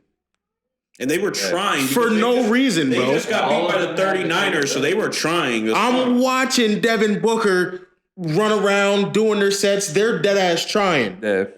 Braun's toying with them. 1-footers at the 3-point line. Fucking logo shots. Yeah. Like, bro, if they Russell really want to do spinning this, into the- AD didn't even play. We lost by 4 in overtime. Yeah. Russ didn't even play. It actually wasn't overtime. Remember, that was the game where the app fucked up and it was crazy. No, it was overtime. We went to overtime. Did they go to overtime? I don't think they went to overtime. No, we went to overtime because I watched You know it. what pissed me off about that fucking game? Monty Williams, we're down by 3. Monty Williams had them foul.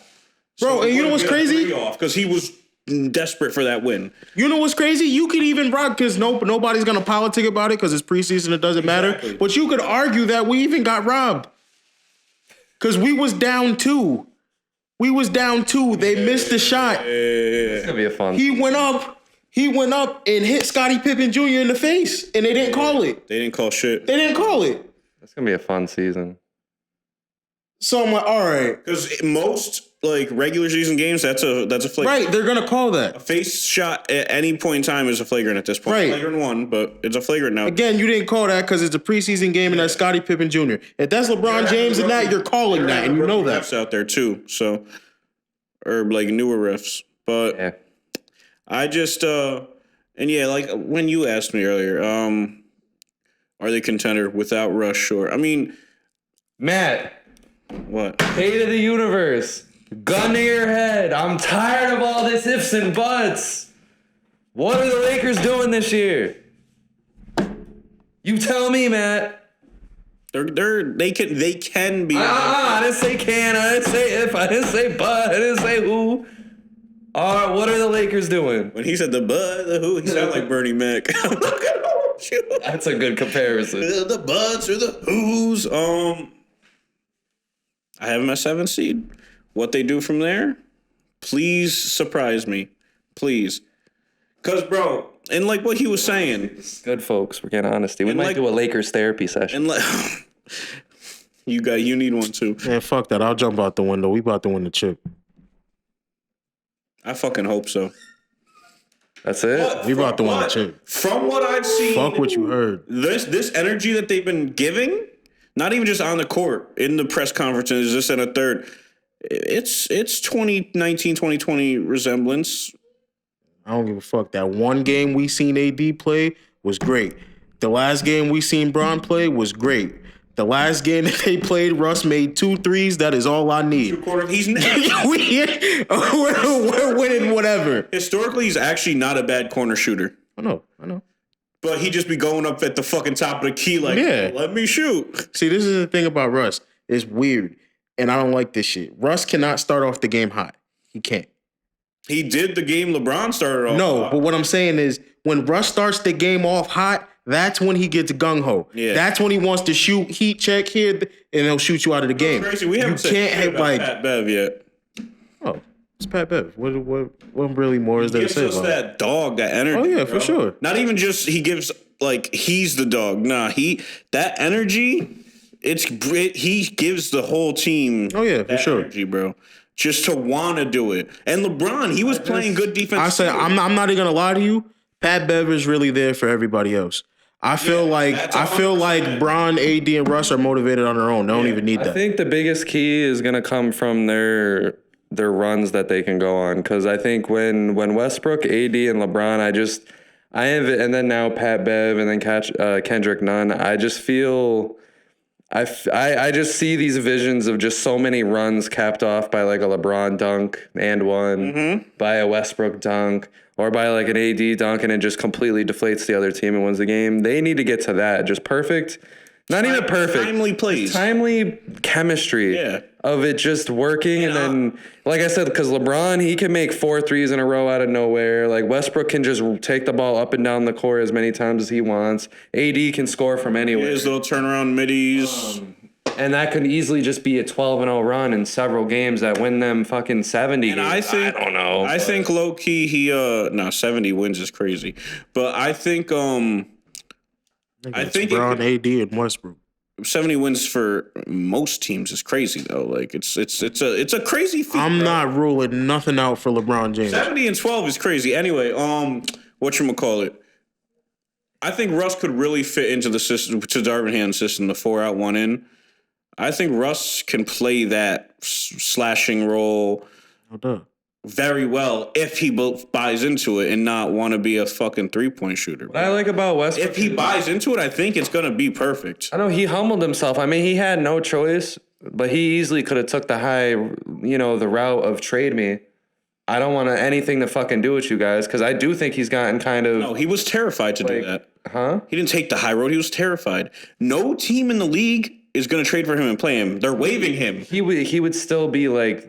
He would still get picked up by some team. But what I'm saying is like he could have easily taken that route where it's like, okay, that's contending. You guys aren't fucking with me. He would get traded. He would get waived. Somebody would pick him up, and now you just have an extra big chip on his shoulder.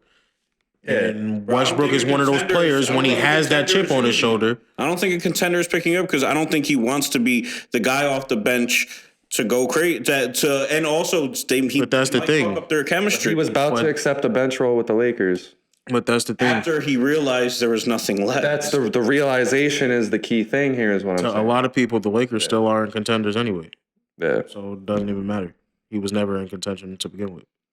I just think I don't know. He wasn't in the position to request for a trade. That's my thing is like we have LeBron's GOAT status on the line.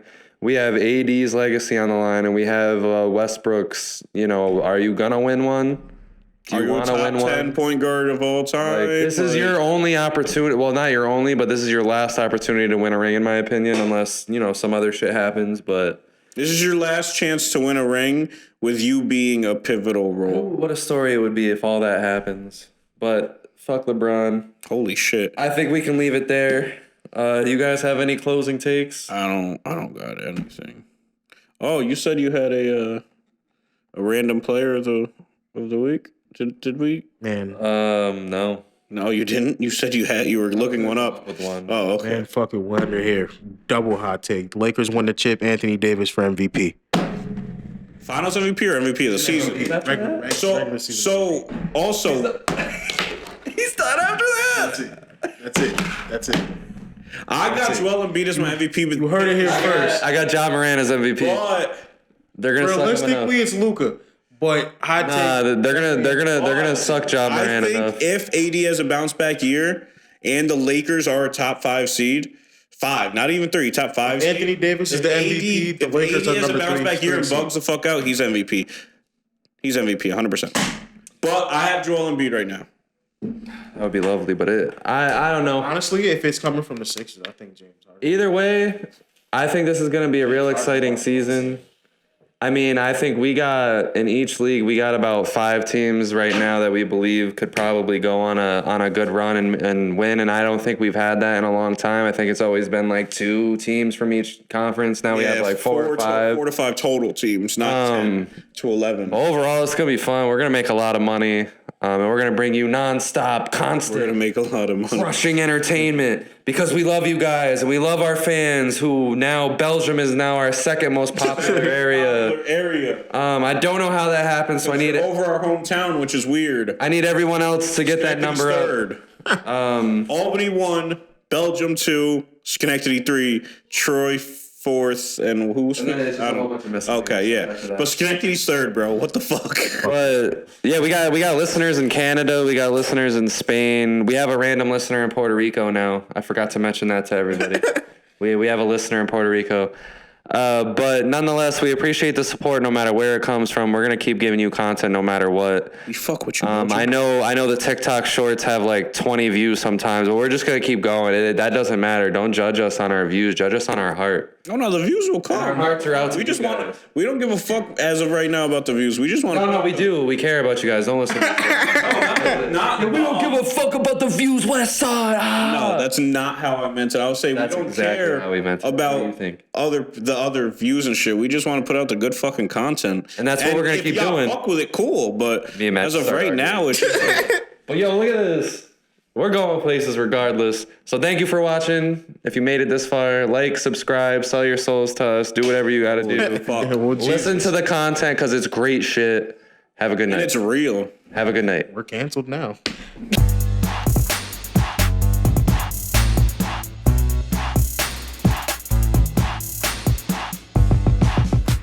Let's get it.